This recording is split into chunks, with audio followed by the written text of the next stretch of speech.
Hello dear students, welcome back to Elegant Classes. मैं कोमल दायमा पिछले कुछ दिनों से आपको इकोनॉमिक्स पढ़ा रही हूँ ऑन दिस प्लेटफॉर्म। और आज हमने कल ही मैक्रो का रिवीजन कंप्लीट किया है, राइट।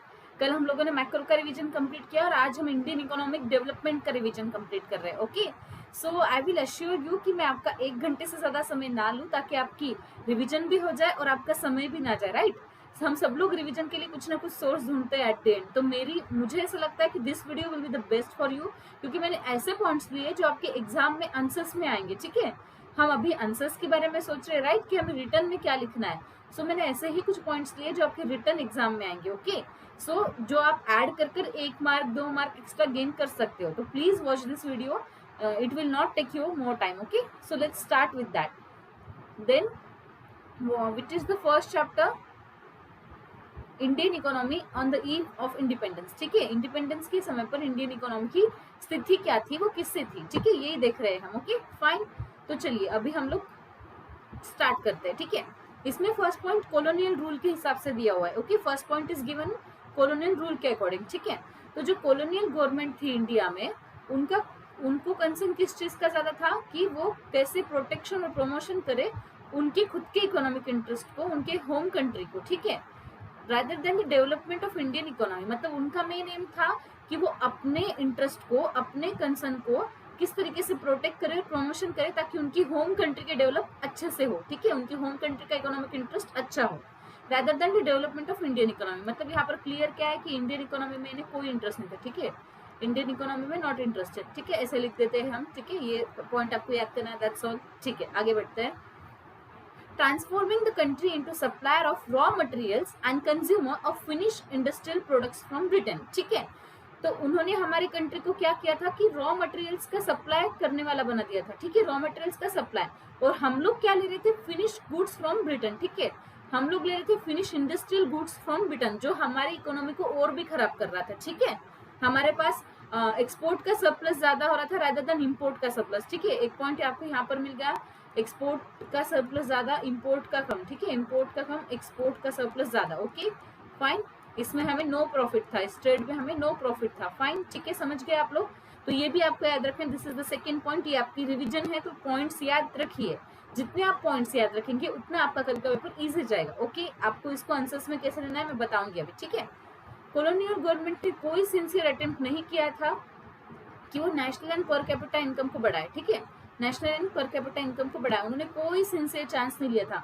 ये पॉइंट आप आपके एग्जाम में डाल सकते हो, ये सारे पॉइंट्स आप आपके एग्जाम में लिख सकते हो। अगर आपको क्वेश्चन आया कि the Indian economy at the time of colonial rule, ठीक है, ऐसा क्वेश्चन आया तो आप ये सारे पॉइंट्स उसमें एक्सप्लेन कर सकते हो। It will give you two 4 to 5 marks. Okay fine, चलिए आगे बढ़ते हैं, नेक्स्ट पॉइंट रिवाइज करते हैं। Agriculture during British era, British era के वक्त एग्रीकल्चर कैसा था ये पूछा है। ठीक है, एग्रीकल्चर ड्यूरिंग ब्रिटिश इरा, तो जो एग्रीकल्चर प्रोडक्टिविटी थी वो बहुत ज्यादा लो हो रही थी। कैसे कैसे लो हो रही थी, लैंड सेटलमेंट्स की वजह से। ठीक है, जमींदारी।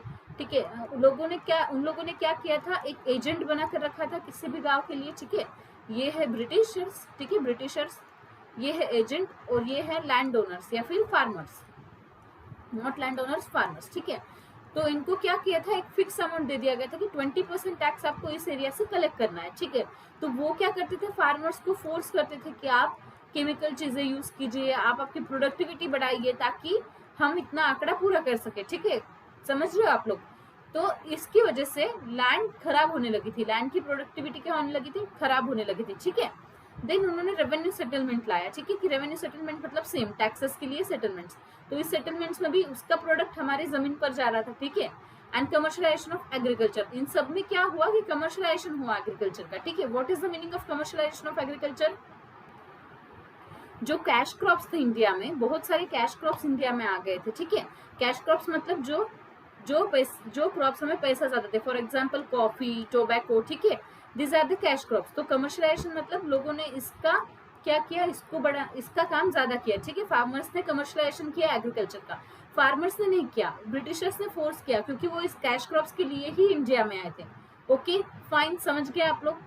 सो इसमें भी क्या पॉइंट्स है कि एग्रीकल्चर की हालत क्या थी अगर ब्रिटिश के टाइम पर, तो आप ये सारे पॉइंट्स इंक्लूड कर सकते हो। सिर्फ पॉइंट्स नहीं, उसके अंदर का मैंने मीनिंग भी समझाया, तो ऑफकोर्स आपको एग्जाम में आए तो you can do it, right. Fine, चलिए देखते हैं industry sector. India could not develop a sound industrial base under colonial rule, ठीक है, उन्होंने कोई इंडस्ट्रियल बेस इंडिया कर पाई क्या कॉलोनियल रूल में? नहीं कर पाई। This is the first point, ठीक है। Even in countries world famous handicraft industries decline, जो हमारी हैंडीक्राफ्ट इंडस्ट्रीज जो ब्रिटिशर्स आने के पहले बहुत ज्यादा फेमस थी, वो भी डिक्लाइन हो गई, ठीक है, वो भी डिक्लाइन हो गई। क्यों डिक्लाइन हो गई? ब्रिटिशर्स की फोर्स की वजह से, उन्होंने हमारा ध्यान दूसरी चीजों की तरफ भटका दिया, ठीक है। और जो रॉ मटेरियल हमें कुछ लगता था हैंडीक्राफ्ट के लिए, वो सारा रॉ मटेरियल वो सप्लाई कर देते थे। सो जो हैंडीक्राफ्ट इंडस्ट्रीज थी वो भी इंडिया में डिक्लाइन हो गई, ठीक है। ब्रिटिश के पीरियड पर इंडस्ट्रीज की क्या हालत थी, ऐसा क्वेश्चन आया तो आपको ये पॉइंट्स डालने सीधे सीधे, कोई जरूरत नहीं है आगे पीछे सोचने की, क्योंकि मैंने डायरेक्टली आपकी एनसीईआरटी से इसी लिए, ठीक है, fine.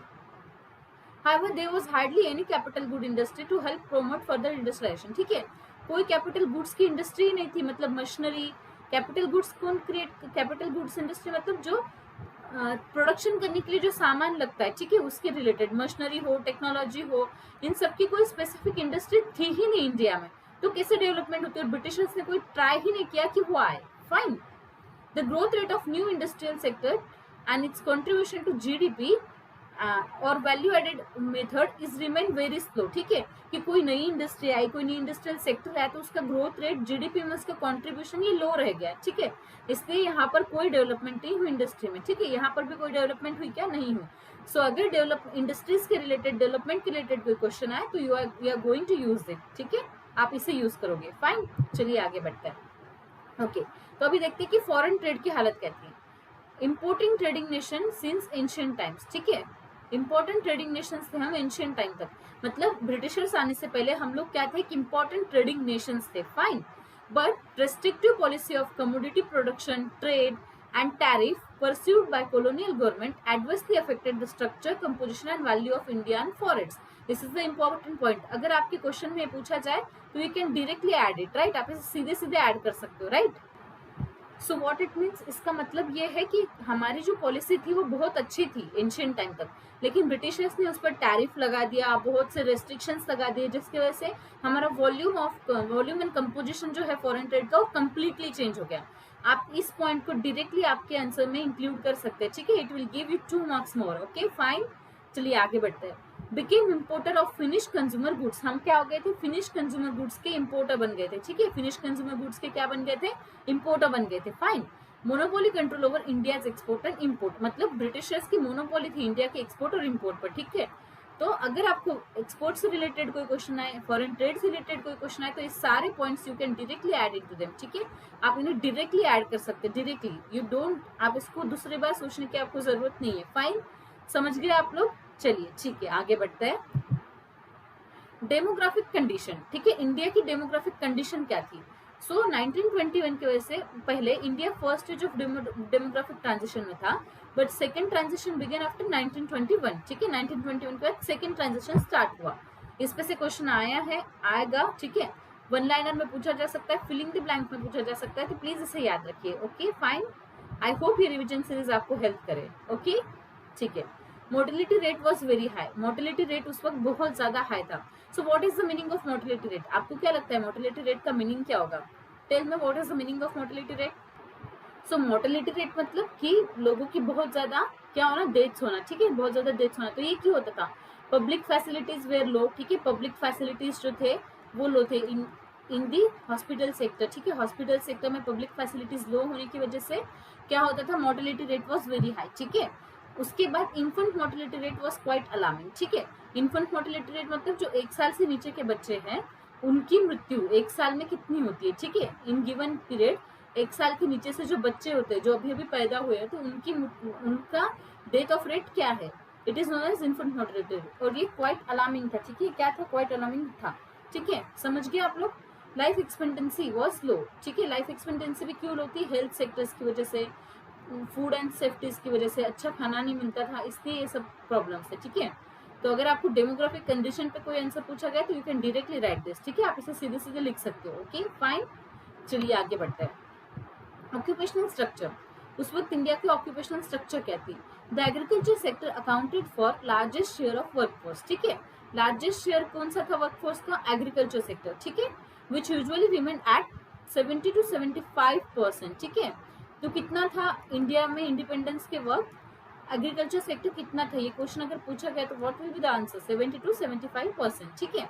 while the manufacturing and service sector accounted only for 10 and 15 to 20% respectively, ठीक है। मैन्युफैक्चरिंग 10 था और सर्विस सेक्टर 15 to 20% था, ठीक है। ये था ऑक्यूपेशनल स्ट्रक्चर उस वक्त का, समझ गए आप लोग। आई होप आप समझ रहे हो। ये सारे पॉइंट्स आप आपके आंसर में डायरेक्टली ऐड कर सकते हो, क्योंकि इसमें बहुत सी चीजें याद रखने की है, तो एग्जाम से पहले आपको याद नहीं होती, ठीक है। तो this is the best trick कि आप एक वीडियो देख लो और उसे याद रख लो, okay fine. So please add this points in your answers, you will definitely get extra marks, okay. अगर आप भूल गए हो कि इस तरीके से हम आंसर लिख सकते हैं, तो ये वीडियो आपको उसको भी हेल्प करेगा कि आपको आंसर कैसे लिखना है, ठीक है।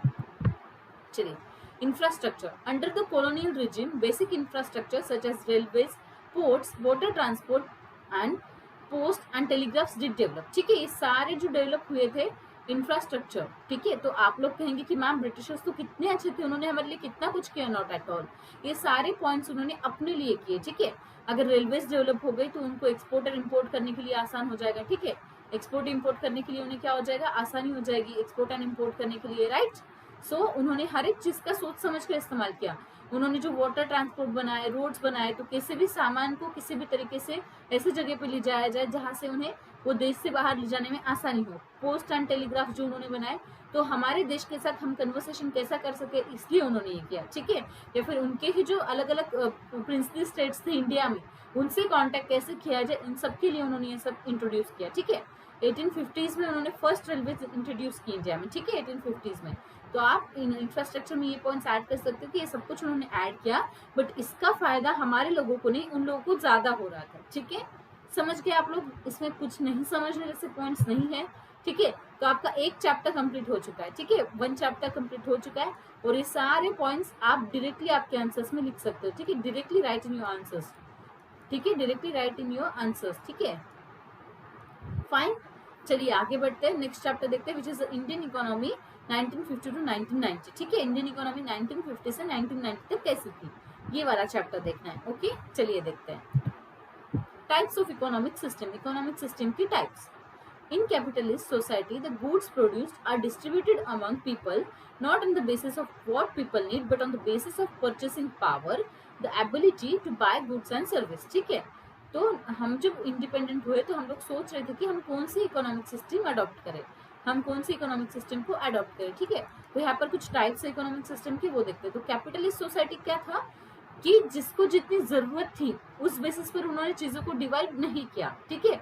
उस बेसिस पर उन्होंने चीजों को डिवाइड किया क्या, नहीं। उन्होंने चीजों को डिवाइड किया on the basis of purchasing power, कि एक इंसान कितना सामान खरीद सकता है, ये है कैपिटलिस्ट सोसाइटी। कैपिटलिस्ट सोसाइटी में किसको कितनी जरूरत है, इस बेसिस पर चीजों का डिवाइडेशन नहीं होता, इस बेसिस पर होता है कि वो कितना खरीद सकता है, उसकी परचेसिंग पावर क्या है, ठीक है, कि वो कितनी गुड्स एंड सर्विसेज खरीद सकता है। इस बेसिस पर चीजों को वो क्या करते हैं, गुड्स को डिस्ट्रीब्यूट करते हैं, फाइन। अभी सोशलिस्ट इकोनॉमिक देखते हैं, ठीक है। सोशलिस्ट इकोनॉमी, तो ये ऐसी इकोनॉमिक सिस्टम है जहां पर factors of production like labour, natural resources and capital goods under the control of government, ठीक है। तो सारे जो फैक्टर्स ऑफ प्रोडक्शन है, जो लेबर है, नेचुरल रिसोर्सेस है, कैपिटल गुड्स है, ये सारे कंट्रोल ऑफ द गवर्नमेंट के अंदर आते हैं, ठीक है। सारे गवर्नमेंट के कंट्रोल के अंदर आते हैं। This is known as the social economy, socialist economy, इसे सोशलिस्ट इकोनॉमी कहते हैं, ठीक है। समझ गए आप लोग, फाइन। चलिए आगे बढ़ते हैं, देखते हैं मिक्स्ड इकोनॉमी। ये ऐसी सिस्टम है जो कंबाइन है कैपिटलिज्म की, सोशलिज्म की, ठीक है।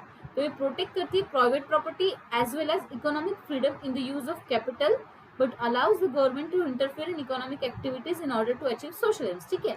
तो ये क्या करती है, मिक्स्ड इकोनॉमी है जो कैपिटलिस्ट पर भी है, ठीक है, कैपिटलिस्ट भी है और सोशलिस्ट भी है, ठीक है।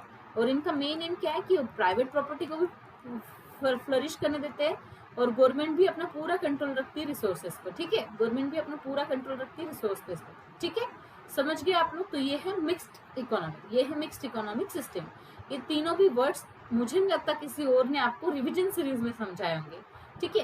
ये तीनों भी वर्ड्स एग्जाम में डायरेक्टली आपको पूछे जा सकते हैं कि इस सिस्टम का मतलब क्या है, so you can write it, okay, आप इसे लिख सकते हो। समझ गए आप लोग, चलिए आगे बढ़ते हैं। गोल्स फॉर 5 ईयर प्लान, ठीक है। 5 ईयर प्लान के गोल्स क्या है, ठीक है।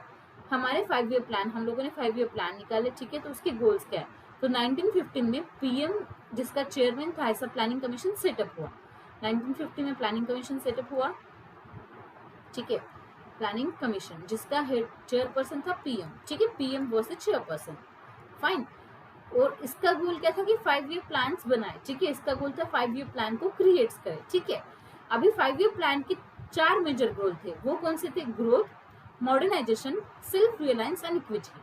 Growth, modernisation, self reliance and equity, ये उनके 4 गोल्स थे 5 ईयर प्लान के, ठीक है। तो हम एक एक करके इन गोल्स को देखते हैं, ठीक है, एक एक करके इन गोल्स को देखते हैं। फाइन, चलिए देखते हैं। तो देखिए ग्रोथ, ठीक है, ग्रोथ का मेन एम क्या था कि कंट्री में ग्रोथ हो, कंट्री में ग्रोथ हो, सर्विसेज में ग्रोथ हो, बैंकिंग में ग्रोथ हो, ठीक है, ये उनके मेन एम थे, ठीक है, ये उनके मेन एम थे। तो उन्होंने क्या क्या पॉइंट्स रेफर किए, मतलब गोल क्या थे 5 ईयर प्लान की कि ग्रोथ हो, जैसे सर्विसेज में ग्रोथ हो, बैंकिंग में ग्रोथ हो, कंट्री की कैपेसिटी बढ़े, ठीक है, कंट्री की कैपेसिटी में इंक्रीज हो, कैपेसिटी ऑफ कंट्री इंक्रीज, ठीक है, ओके फाइन। देन जीडीपी में ग्रोथ हो, जीडीपी में ग्रोथ कब होगी? तब हम ज्यादा से ज्यादा गुड्स एंड प्रोडक्शन करेंगे, तो goods and production of goods में ग्रोथ हो, ठीक है, प्रोडक्शन ऑफ गुड्स में ग्रोथ हो, ये इनका एम था। तो ये सारे ग्रोथ्स के पॉइंट है, ठीक है, ये सारे किसके पॉइंट है? ग्रोथ्स के पॉइंट, ठीक है, समझ गए आप लोग? तो ये सब मेजर पॉइंट ग्रोथ में आएंगे, ठीक है, ये सब मेजर पॉइंट ग्रोथ में आएंगे, ठीक है, फाइन। चलिए आगे देखते हैं। अलाउ मी अ मिनट, मैं एक बार इतना क्लीन कर लेती हूँ ताकि हम आगे की चीज देख सके। ओके ग्रेट, ठीक है। चलिए अभी नेक्स्ट पॉइंट क्या है? मॉडर्नाइजेशन। नेक्स्ट पॉइंट क्या है? मॉडर्नाइजेशन, ठीक है। तो मॉडर्नाइजेशन का मतलब क्या है? बताइए, what is the meaning of modernization? Let's see कि what is the meaning of modernization. So help of technology, modernization का मतलब हेल्प ऑफ टेक्नोलॉजी, कि हम कैसे ज्यादा से ज्यादा टेक्नोलॉजी की मदद लेकर हमारा प्रोडक्शन जो है वो इंक्रीज कर सके, ठीक है, इंक्रीज कर सके प्रोडक्शन में। तो this known as modernisation. But इसका अनदर फॉर्म भी है कि कैसे सोसाइटी के आउटलुक में चेंज आए, ठीक है, सोसाइटी के आउटलुक में चेंज आए। तो आप ये एडिशनल पॉइंट ऐड कर सकते हो। ये पॉइंट इग्नोर करते हैं बच्चे, ये पॉइंट डायरेक्टली बच्चे इग्नोर करते हैं। तो अगर आपने ये पॉइंट ऐड कर दिया तो you will get 1 mark extra. Example भी दे सकते हैं, ठीक है, जैसे वुमेन का कंट्रीब्यूशन इंक्रीज होना, ठीक है, कंट्रीब्यूशन इंक्रीज होना इन सर्विस सेक्टर, ठीक है, और इंडस्ट्रियल सेक्टर, फाइन। ये भी आप सोसाइटी आउटलुक में ले सकते हो, ठीक है, ये आप सोसाइटी आउटलुक में ले सकते हो। और अगर ये पॉइंट आप ऐड करोगे तो definitely give you 1 extra point, क्योंकि ये पॉइंट सारे बच्चे जनरली इग्नोर करते हैं। सिर्फ हेल्प ऑफ टेक्नोलॉजी याद रखेंगे कि इससे प्रोडक्शन प्रोसेस में इंक्रीज हो रहा है, दैट्स ओनली दे लर्न, ठीक है, बाकी का वो सब भूल जाते हैं। सो इट्स एन रिक्वेस्ट कि आप ये पॉइंट ऐड कीजिए। अगर इस पर सवाल है तो यू विल गेट डेफिनेटली, आप उसके नंबर मिलेंगे आपको, ठीक है, फाइन। चलिए अभी देखते हैं कि सेल्फ रियलाइजेशन क्या है। सेल्फ रियलाइजेशन क्या है? मतलब सेल्फ रिलायंस मतलब कि हमारी कंट्री सक्षम हो, आत्मनिर्भर Bharat is an example of that, ठीक है, कि हम बाहर से एक्सपोर्ट कम करें, ठीक है, और इम्पोर्ट ज्यादा करें, ठीक है, एक्सपोर्ट कम करें और इम्पोर्ट ज्यादा करें। बहुत सी चीजें जो है हम इंडिया में उसको ग्रो करें, ठीक है, इंडिया में हमसे ग्रो करें। This is known as self reliance, ठीक है, this is known as self reliance. Example Atmanirbhar Bharat, ठीक है, आत्मनिर्भर भारत इज एन एग्जाम्पल। आप इसे एग्जाम्पल के तौर में अगर लिखोगे तो you will get again extra mark, ठीक है। तो इसे याद रखिए कि आप इसे एज एन एग्जाम्पल लिख सकते हैं, ठीक है, please right it an example. इसे एज एन एग्जाम्पल लिखिए, आपको मार्क्स एक्स्ट्रा मिलेंगे, फाइन। समझ गए आप सेल्फ रिलायंस, ठीक है। अभी इक्विटी देखते हैं, फाइन, ठीक है। तो इक्विटी मतलब क्या? इक्विटी मतलब देखिए, अभी हम लोगों ने डेवलपमेंट प्लान्स लाए, ठीक है, जो डेवलपमेंट प्लान है वो हम लोग लेकर आए, तो इनका सारा फायदा रिच लोगों को ना हो, ठीक है, पुअर तक हर एक चीज पहुंचे, हर एक फैसिलिटी जो है वो पुअर तक पहुंचे, हर एक पॉलिसी जो है वो पुअर लोगों तक पहुंचे। This is the meaning of equity.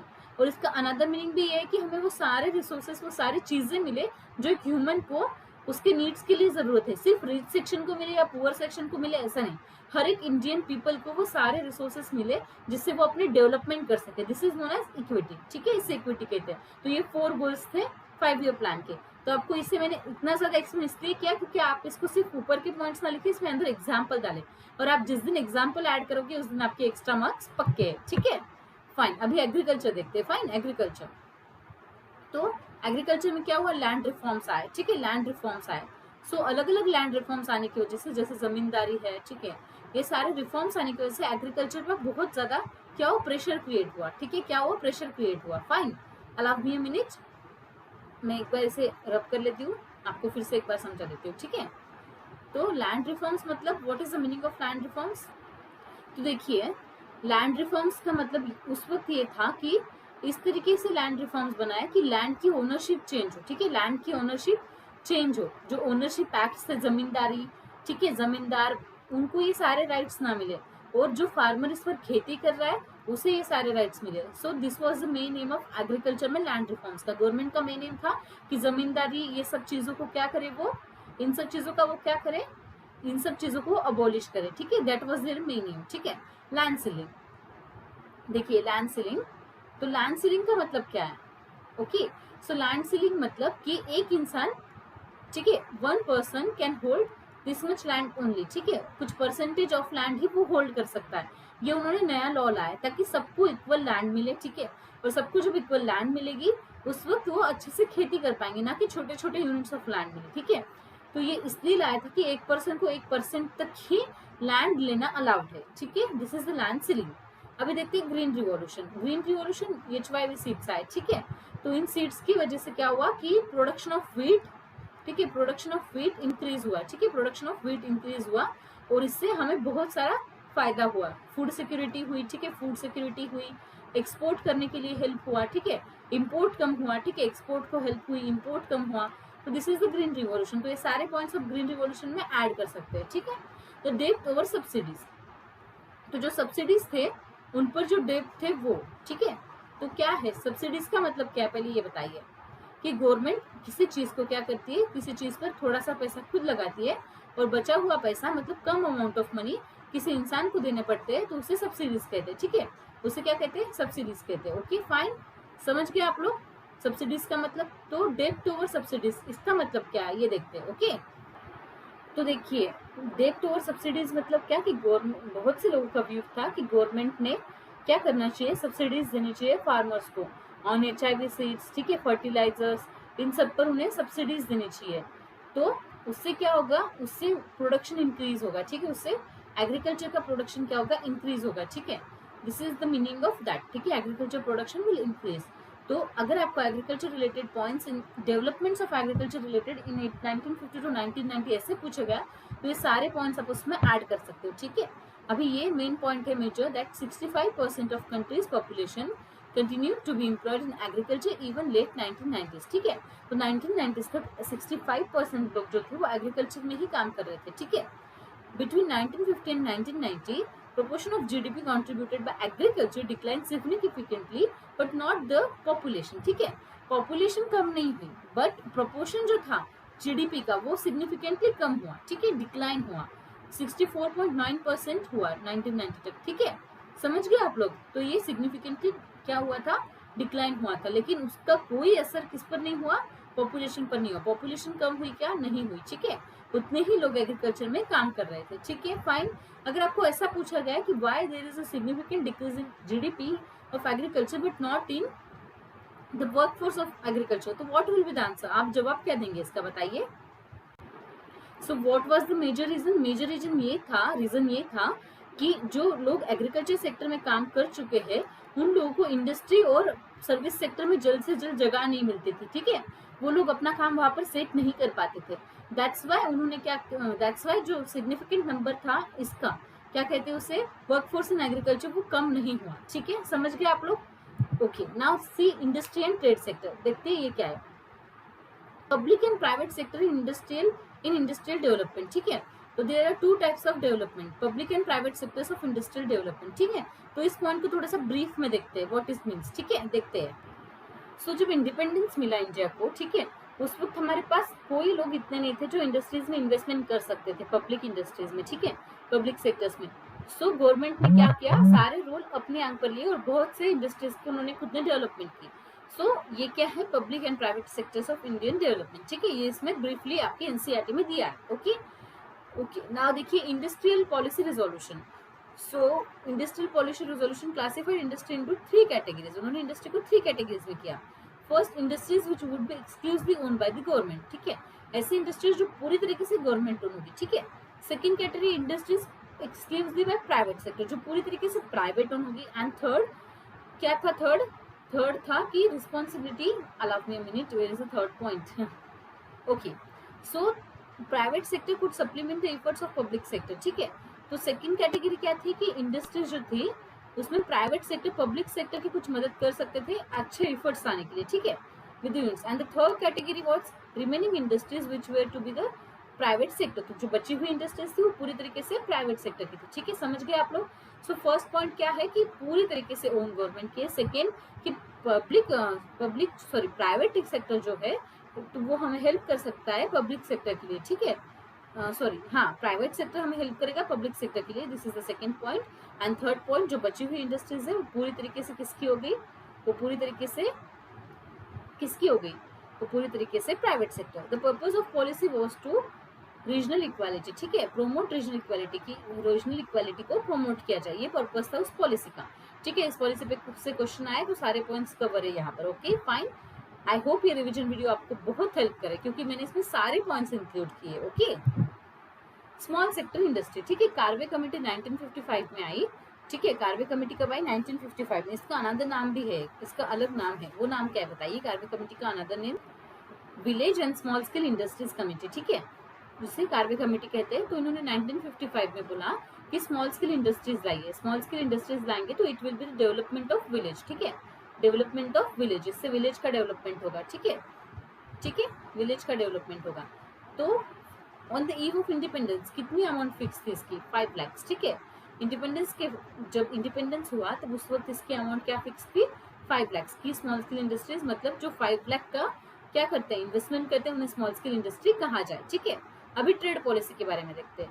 तो ट्रेड पॉलिसी हम लोगों ने क्या की कि इम्पोर्ट सब्सटीट्यूशन, हम ज्यादा से ज्यादा चीजों को इम्पोर्ट ना करें, उसे हम हमारे यहाँ पर क्रिएट करें। ठीक है, तो इसका हमें हेल्प होने वाला था कि हमारा ट्रेड जो है वो सरप्लस में चलता था। ठीक है, ट्रेड जो है वो सरप्लस में होगा। ठीक है, तो हमारी ट्रेड पॉलिसी थी कि हम इम्पोर्ट सब्सटीट्यूशन क्या करें, इम्पोर्ट सब्सटीट्यूशन को लाए कि हम इम्पोर्ट कम करें और एक्सपोर्ट बढ़ाए। ठीक है, effect of policy on industrial development. ठीक है, इंडस्ट्रियल डेवलपमेंट में पॉलिसीज के क्या इफेक्ट हुए। ठीक है, तो जीडीपी का कंट्रीब्यूशन जो है वो इंक्रीज हुआ 13% से 24.6%। ठीक है, तो जो इंडस्ट्रियल डेवलपमेंट की जो पॉलिसीज हम लोगों ने देखी, जैसे small scale industries, trade policy, इन सब का फायदा इंडस्ट्रियल डेवलपमेंट पे ये हुआ कि जीडीपी की इंक्रीज हुई। ठीक है, जीडीपी इंक्रीज हुई बाय 13% टू 24.6%। ठीक है, and the promotion of small scale industries gave opportunities to the people who don't have the capital to start large firms। ठीक है, जिनके पास बड़े फर्म्स क्या है, बड़े फर्म्स लाने की जिनको बड़े फर्म्स लाने की पैसे नहीं थे, जिनके पास बड़े फर्म्स लाने के लिए पैसे नहीं थे, वो लोगों को उन्होंने क्या दिया, चांस दिया कि वो स्मॉल स्केल इंडस्ट्री से स्टार्ट करें।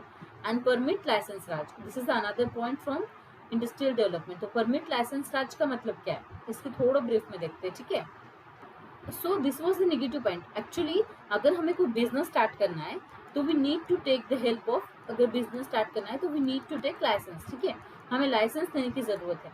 बट परमिट लाइसेंस राज क्या था कि किसी किसी को बढ़ने से ही रोकती थी, मतलब अच्छी इंडस्ट्रीज की एफिशिएंसी क्रिएट करने के लिए, इकोनॉमिक एफिशिएंसी क्रिएट करने के लिए ये रोकती थी। मतलब पॉलिटिक्स चलता था कि किसी को परमिशन मिलती थी, किसी को नहीं मिलती थी। जो इंपॉर्टेंट थी उन इंडस्ट्रीज को में भी परमिशन ना मिले due to politics. Okay fine, समझ गए आप लोग। चलिए, small scale industry, trade in policy या फिर इंडस्ट्रियल डेवलपमेंट, इन सबके सारे पॉइंट्स मैंने इस चार्ट में क्रिएट किए। तो आई होप आपको ये समझ में आए। फाइन, आगे बढ़ता है। Okay, Mahalanobis, he is the architect of Indian planning. ठीक है, इंडियन प्लानिंग का ये क्या था, आर्किटेक्ट था। इन्होंने सांख्या भी स्टार्ट की थी, right.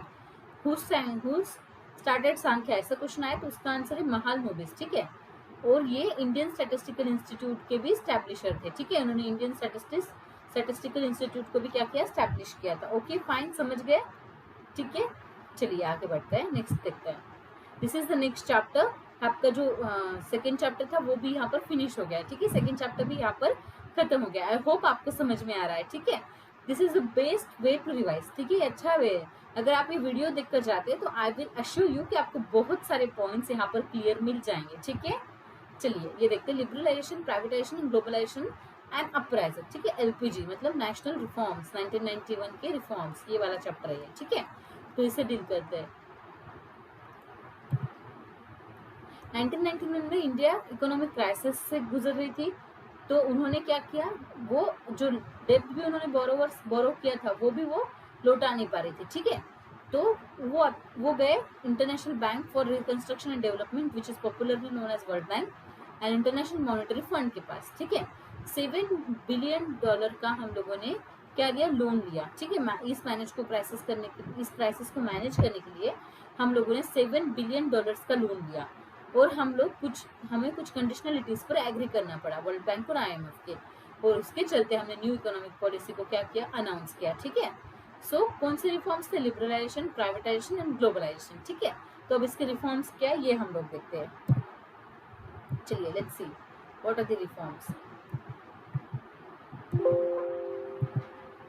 Reason for economic reforms. ठीक है, इकोनॉमिक रिफॉर्म्स लाने के लिए रीजंस क्या थे। ठीक है, फॉरेन एक्सचेंज रिजर्व में फॉल हो गया था। ठीक है, इसलिए हम लोगों को जाकर लोन लेना पड़ा। प्राइजेस में बहुत ज्यादा इंक्रीज हो गया था। ठीक है, जो इन्फ्लेशन था वो बहुत ज्यादा बढ़ गया था। डेफिसिट इन बीओपी में डेफिसिट आ गया था। ठीक है, डेफिसिट इन बीओपी मतलब बैलेंस ऑफ पेमेंट में डीओसी मतलब public account is not equal to capital account is not equal to what, हम लोगों ने देखा था कल ही रिवीजन में, capital account is not equal to what, plus capital account plus what, capital account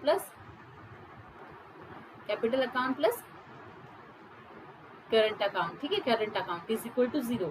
तो ऐसा होता है तो बैलेंस ऑफ पेमेंट इक्वल होता है। तो डिफिसिट आना मतलब कोई ना कोई प्रॉब्लम आई होगी इस इक्वेशन में। ठीक है, सो डेफिसिट आ गया था बैलेंस ऑफ पेमेंट में। Poor performance of public sector, जो पब्लिक सेक्टर हम लोग चला रहे थे उनका परफॉर्मेंस पुअर था। ठीक है, पुअर परफॉर्मेंस था। एंड अनदर की हम लोन को रीपे नहीं कर पा रहे थे। ठीक है, बोरोइंग्स को हम लोग रीपे नहीं कर पा रहे थे। तो ये रीजंस थे कि हम इकोनॉमिक रिफॉर्म्स ले आए इंडिया में। ठीक है, फाइन, आगे बढ़ते हैं। तो लिबरलाइजेशन का क्या इम्पैक्ट हुआ, तो इंडस्ट्रियल सेक्टर पर इनका इम्पैक्ट ऐसा हुआ कि जो लाइसेंसिंग चलती थी पहले वो अबोलिश्ड हो गई। बस कुछ ही चीजों के लिए लाइसेंसिंग की जरूरत थी। ठीक है, कुछ ही प्रोडक्ट्स के लिए, जैसे alcohol, cigarette, hazardous chemicals, industrial explosive, electronics, aerospace, drugs, pharmaceuticals, इनके लिए बस लाइसेंसिंग की जरूरत थी। बाकी सारी कंपनीज जो है वो डायरेक्टली अपना काम स्टार्ट कर सकती थी। ठीक है, the only industries which are now reserve for the public sector are part of atomic energy generation and some for activities in railway transport. पहले क्या थी कि सारी इंडस्ट्रीज जो थी वो पब्लिक सेक्टर के लिए स्टोर कर रखी थी। ठीक है, बट इसके बाद क्या हुआ, कोर एक्टिविटीज को छोड़कर, रेलवे ट्रांसपोर्ट को छोड़कर, एटोनॉमिक एनर्जी को छोड़कर बाकी सारी इंडस्ट्रीज जो है वो प्राइवेट सेक्टर के लिए ओपन थी। ठीक है, ओपन थी। Many goods produce by small scale industries have not be reserve I am not in most industries the market has been allowed to determine the prices. ठीक है, क्या हुआ, जो स्मॉल स्केल इंडस्ट्रीज जो प्राइसेस बना रही थी वो अब डी रिजर्व कर दिए गए। ठीक है, मतलब कुछ चीजें ऐसी थी जो सिर्फ रिजर्व थी स्मॉल स्केल इंडस्ट्रीज के लिए, उनके डेवलपमेंट के लिए। ठीक है, बट अब क्या हुआ, अब उनको डी रिजर्व कर दिया गया कुछ चीजों को। और सबसे जरूरी चीज क्या थी कि हम हमारे प्राइजेस को मार्केट में खुद डिसाइड कर रहे थे। ठीक है, हम हमारे प्राइजेस को खुद डिसाइड कर पा रहे थे। ठीक है, this is the main points of industrial sector. ठीक है, आपको पूछा जा सकता है कि लिबरलाइजेशन का इंडस्ट्रियल सेक्टर पे क्या इफेक्ट हुआ, तो सारे points you can add in that. ठीक है, फाइन, चलिए आगे बढ़ते हैं, नेक्स्ट स्लाइड पर जाते हैं। Okay, financial sector. ठीक है, तो लिबरलाइजेशन का फाइनेंशियल सेक्टर पे क्या पॉइंट्स थे। ठीक है, तो मेजर एम क्या था फाइनेंशियल सेक्टर का, उनका मेजर एम था कि फाइनेंशियल सेक्टर में रोल ऑफ आरबीआई को कम किया जाए, reduce the role of RBI. ठीक है, आरबीआई इसका रेगुलेटर था तो उनको क्या करना था कि उनका रोल कम करना था। तो उनका मतलब ये था कि फिर कुछ डिसीजंस जो है वो financial sector without consulting RBI भी ले सके। ठीक है, और प्राइवेट सेक्टर बैंक्स का भी इस्टेब्लिशमेंट हुआ इस पॉलिसी की वजह से। ठीक है, प्राइवेट सेक्टर बैंक्स भी इस्टेब्लिश्ड हुए। ठीक है, फॉरेन इंस्टीट्यूशनल इन्वेस्टर्स, ठीक है, foreign institutional investors such as merchant bankers, mutual funds, pension funds are now allowed to invest in Indian financial markets. ठीक है, जो फॉरेन इंस्टीट्यूशनल इन्वेस्टर्स थे अब उनको अलाउ कर दिया गया कि आप इंडियन फाइनेंशियल मार्केट में क्या कर सकते हो, आकर आप क्या कर सकते हो, आप यहाँ पर इन्वेस्ट कर सकते हो। ठीक है, फाइन, समझ गए आप लोग। चलिए आगे बढ़ते हैं, देखते हैं टैक्स रिफॉर्म्स। 1991 में टैक्स रिफॉर्म्स आए। ठीक है, लिबरलाइजेशन के अंडर। तो वो क्या थे कि टैक्सेस ऑन इंडिविजुअल जो है वो बहुत ज्यादा थे। ठीक है, बहुत ज्यादा थे, और यही मेन रीजन था टैक्स इवेशन का। टैक्स इवेशन का मेन रीजन क्या था इकोनॉमी में, कि जो टैक्स थे इंडिविजुअल इनकम्स पर वो बहुत ज्यादा थे। तो इसकी वजह से क्या हुआ कि ये टैक्स कम हुए। ठीक है, corporation tax has been gradually reduced, और कॉर्पोरेशन टैक्स भी ग्रेजुअली रिड्यूस्ड हुए। ठीक है, समझ गए आप लोग, आई होप आप समझ रहे हो। This is the best revision series, मुझे ऐसा लगता है, क्योंकि मैंने सारे पॉइंट्स लिए हैं जो आपके एग्जाम में डायरेक्टली आंसर करने में आपको मदद करेंगे। ठीक है, चलिए आगे बढ़ते हैं। Trade and investment policy reforms. ठीक है, trade and investment policy reforms, liberalisation of trade An investment regime was initiated to increase international competitiveness and industrial production. ठीक है, तो लिबरलाइजेशन की वजह से क्या हुआ, इन्वेस्टमेंट स्टार्ट हुई, ट्रेड एंड इन्वेस्टमेंट में एक नई इंक्रीज हुआ, इंटरनेशनल कॉम्पिटिटिवनेस आने की वजह से इनमें इंक्रीज हुआ. ठीक है, और फॉरेन इन्वेस्टमेंट भी बढ़ गए. ठीक है, फॉरेन इन्वेस्टमेंट भी बढ़ गए और टेक्नोलॉजी का भी यूज हम लोग करने लगे. ठीक है, टेक्नोलॉजी का भी यूज हम लोग करने लगे. ठीक है, क्वांटिटेटिव रेस्ट्रिक्शन ऑन इम्पोर्ट्स. ठीक है, हम लोगों ने क्वांटिटेटिव रेस्ट्रिक्शंस लाए इंपोर्ट पर. ठीक है, इंपोर्ट पर हम लोगों ने क्या लाए, क्वांटिटेटिव रेस्ट्रिक्शंस लाए. ओके, जो क्वांटिटेटिव रेस्ट्रिक्शंस थे इंपोर्ट पर वो कम हो गए. हम लोगों ने इंपोर्ट पर बहुत सारे रेस्ट्रिक्शंस लगाए थे, राइट, तो अभी क्वांटिटेटिव रेस्ट्रिक्शंस रह गए, बहुत कम रेस्ट्रिक्शंस रह गए. ठीक है, और जो लाइसेंसिंग वाला पार्ट था वो अबोलिश हो गया. ठीक है, सिर्फ इन्वायरमेंट रिलेटेड या फिर जो हजार्डस चीजें हैं उनको ही अब क्या करना पड़ता था, उनको ही लाइसेंसिंग की जरूरत थी, बाकी सब बिना लाइसेंसिंग के काम स्टार्ट कर सकते थे. ओके, समझ गए आप लोग. चलिए आगे बढ़ते हैं. Let's move on the next slide. Privatisation, हम लोगों ने लिबरलाइजेशन के सारे पॉइंट्स कवर कर लिए, तो इम्पैक्ट ऑफ लिबरलाइजेशन ऐसा पूछा गया तो आप ये सारे पॉइंट्स उसमें लिख सकते हो. ठीक है, privatisation by withdrawal of the government from ownership and management of public sector companies. ठीक है, तो गवर्नमेंट की ओनरशिप जो थी वो पब्लिक सेक्टर कंपनीज में से विड्रॉ करने लगे. ठीक है, गवर्नमेंट को ऐसा कहा गया कि आपकी जो ओनरशिप है वो विड्रॉ करो और कंपनीज हैंड ओवर करो प्राइवेट सेक्टर के लिए. ठीक है, समझ गए, पब्लिक सेक्टर कंपनीज को बढ़ावा दो. ठीक है, बढ़ावा दो कंपनीज को, पब्लिक सेक्टर कंपनीज को. Privatization of the public sector enterprises by selling of part of the equity of पीएससीज to the public is known as disinvestment. ठीक है, तो डिसइन्वेस्टमेंट मतलब क्या, जो पब्लिक सेक्टर्स क्या कर रहे थे, जो अपनी ओनरशिप थी वो सेल ऑफ कर रहे थे प्राइवेट सेक्टर्स को. ठीक है, तो इसे डिसइन्वेस्टमेंट कहा जाता है. ठीक है, fine, this is the main name of the privatisation. देखते हैं globalisation. Globalisation is generally understood to mean integration of the economy in the country with the world economy. ठीक है, मतलब हम वर्ल्ड इकोनॉमी के साथ हमारे ट्रांजैक्शन जो है वो बढ़ाए. It's means of globalisation is that simple. Okay, समझ गए आप लोग. चलिए अब देखते हैं आउटसोर्सिंग. आउटसोर्सिंग क्या है. ठीक है, सो आउटसोर्सिंग मतलब कंपनी हायर्स, ग्लोबलाइजेशन का इफेक्ट है ये. ठीक है, outsourcing is the effect of globalisation. तो इसमें क्या हो रहा था कि कंपनीज हायर्स कर रही थी सर्विसेज फ्रॉम एक्सटर्नल सोर्सेज. ठीक है, हम एक्सटर्नल सोर्सेज से सर्विसेज हायर कर रहे थे. ठीक है, फॉर एग्जांपल माइक्रोसॉफ्ट. ठीक है, माइक्रोसॉफ्ट ये क्या है, एक्सटर्नल सोर्स है, ये सर्विस हम लोगों ने हायर की है मोस्टली फ्रॉम अदर कंट्रीज. ठीक है, मोस्टली फ्रॉम अदर कंट्रीज. समझ गए आप लोग. चलिए अभी देखते हैं WTO क्या है, वर्ल्ड ट्रेड ऑर्गेनाइजेशन क्या है. तो ये 1995 में आई थी. ठीक है, 1995 में आई थी as a successor organisation of general agreement on trade and tariff. ठीक है, तो ये सक्सेसर ऑर्गेनाइजेशन थी general agreement of trade tariff, that is GATT. ठीक है, 1995 में आई थी. GATT was establish in 1948. GATT का भी एस्टेब्लिशमेंट हुआ 1948 में विद 23 कंट्रीज. ठीक है, 23 कंट्रीज के साथ. तो इसका मेन एम क्या था, मल्टीलैटरल ट्रेड एग्रीमेंट्स को ध्यान रखना. ठीक है, ये ऑर्गेनाइजेशन थी to administer multilateral trade agreements. ठीक है, मुझे बताइए मल्टीलैटरल मतलब, bilateral and multilateral two types of trade होते हैं. तो मल्टीलैटरल का मतलब क्या है, बायलैटरल मतलब किसी दो कंट्री के बीच में ट्रेड. ठीक है, बायलैटरल मतलब किसी दो कंट्री के बीच में ट्रेड, बट मल्टीलैटरल मतलब ओपन रखना सारे कंट्रीज को. ठीक है, सारे कंट्रीज को ओपन रखना और उनके साथ ट्रेड करना. ठीक है, WTO helps in not putting arbitrary restrictions on trade. ठीक है, WTO ने हेल्प कैसे की कि उन्होंने कोई आर्बिट्ररी रेस्ट्रिक्शंस नहीं रखे ट्रेड पर. ठीक है, किसी भी ट्रेड पर कोई आर्बिट्ररी रेस्ट्रिक्शंस नहीं रखे, क्या नहीं रखे. ठीक है, WTO helps to ensure optimum utilisation of world resources and to protect the environment. ठीक है, तो WTO ने क्या इंश्योर किया कि ऑप्टिमम यूटिलाइजेशन हो वर्ल्ड रिसोर्सेज का. ठीक है, और एनवायरनमेंट को प्रोटेक्शन मिले. ठीक है, एनवायरनमेंट को प्रोटेक्शन मिले, ये उनका मेन एम था. ठीक है, चलिए this chapter is also finish. आपका चैप्टर 4 भी फिनिश हो गया. ठीक है, आई होप आपको समझ में आ रहा है.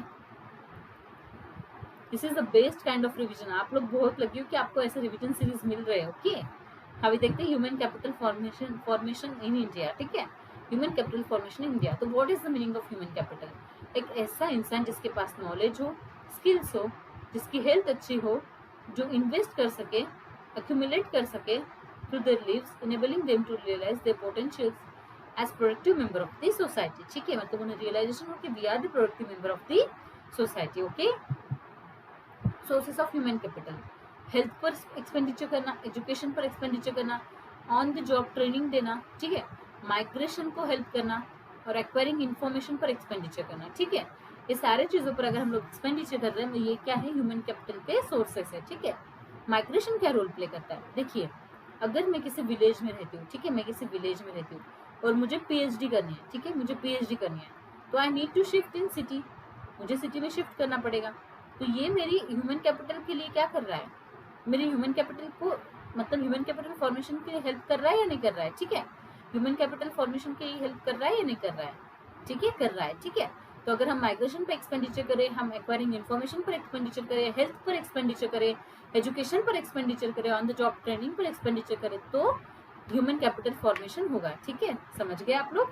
फाइन, आगे बढ़ते हैं। Education sector in India, India का एजुकेशनल सेक्टर, ठीक है। तो देखिए 1952 टू 2014 में जो टोटल एक्सपेंडिचर था इंडिया के एजुकेशन को, वो 7.92 से बढ़कर 15.7 हो गया, ठीक है।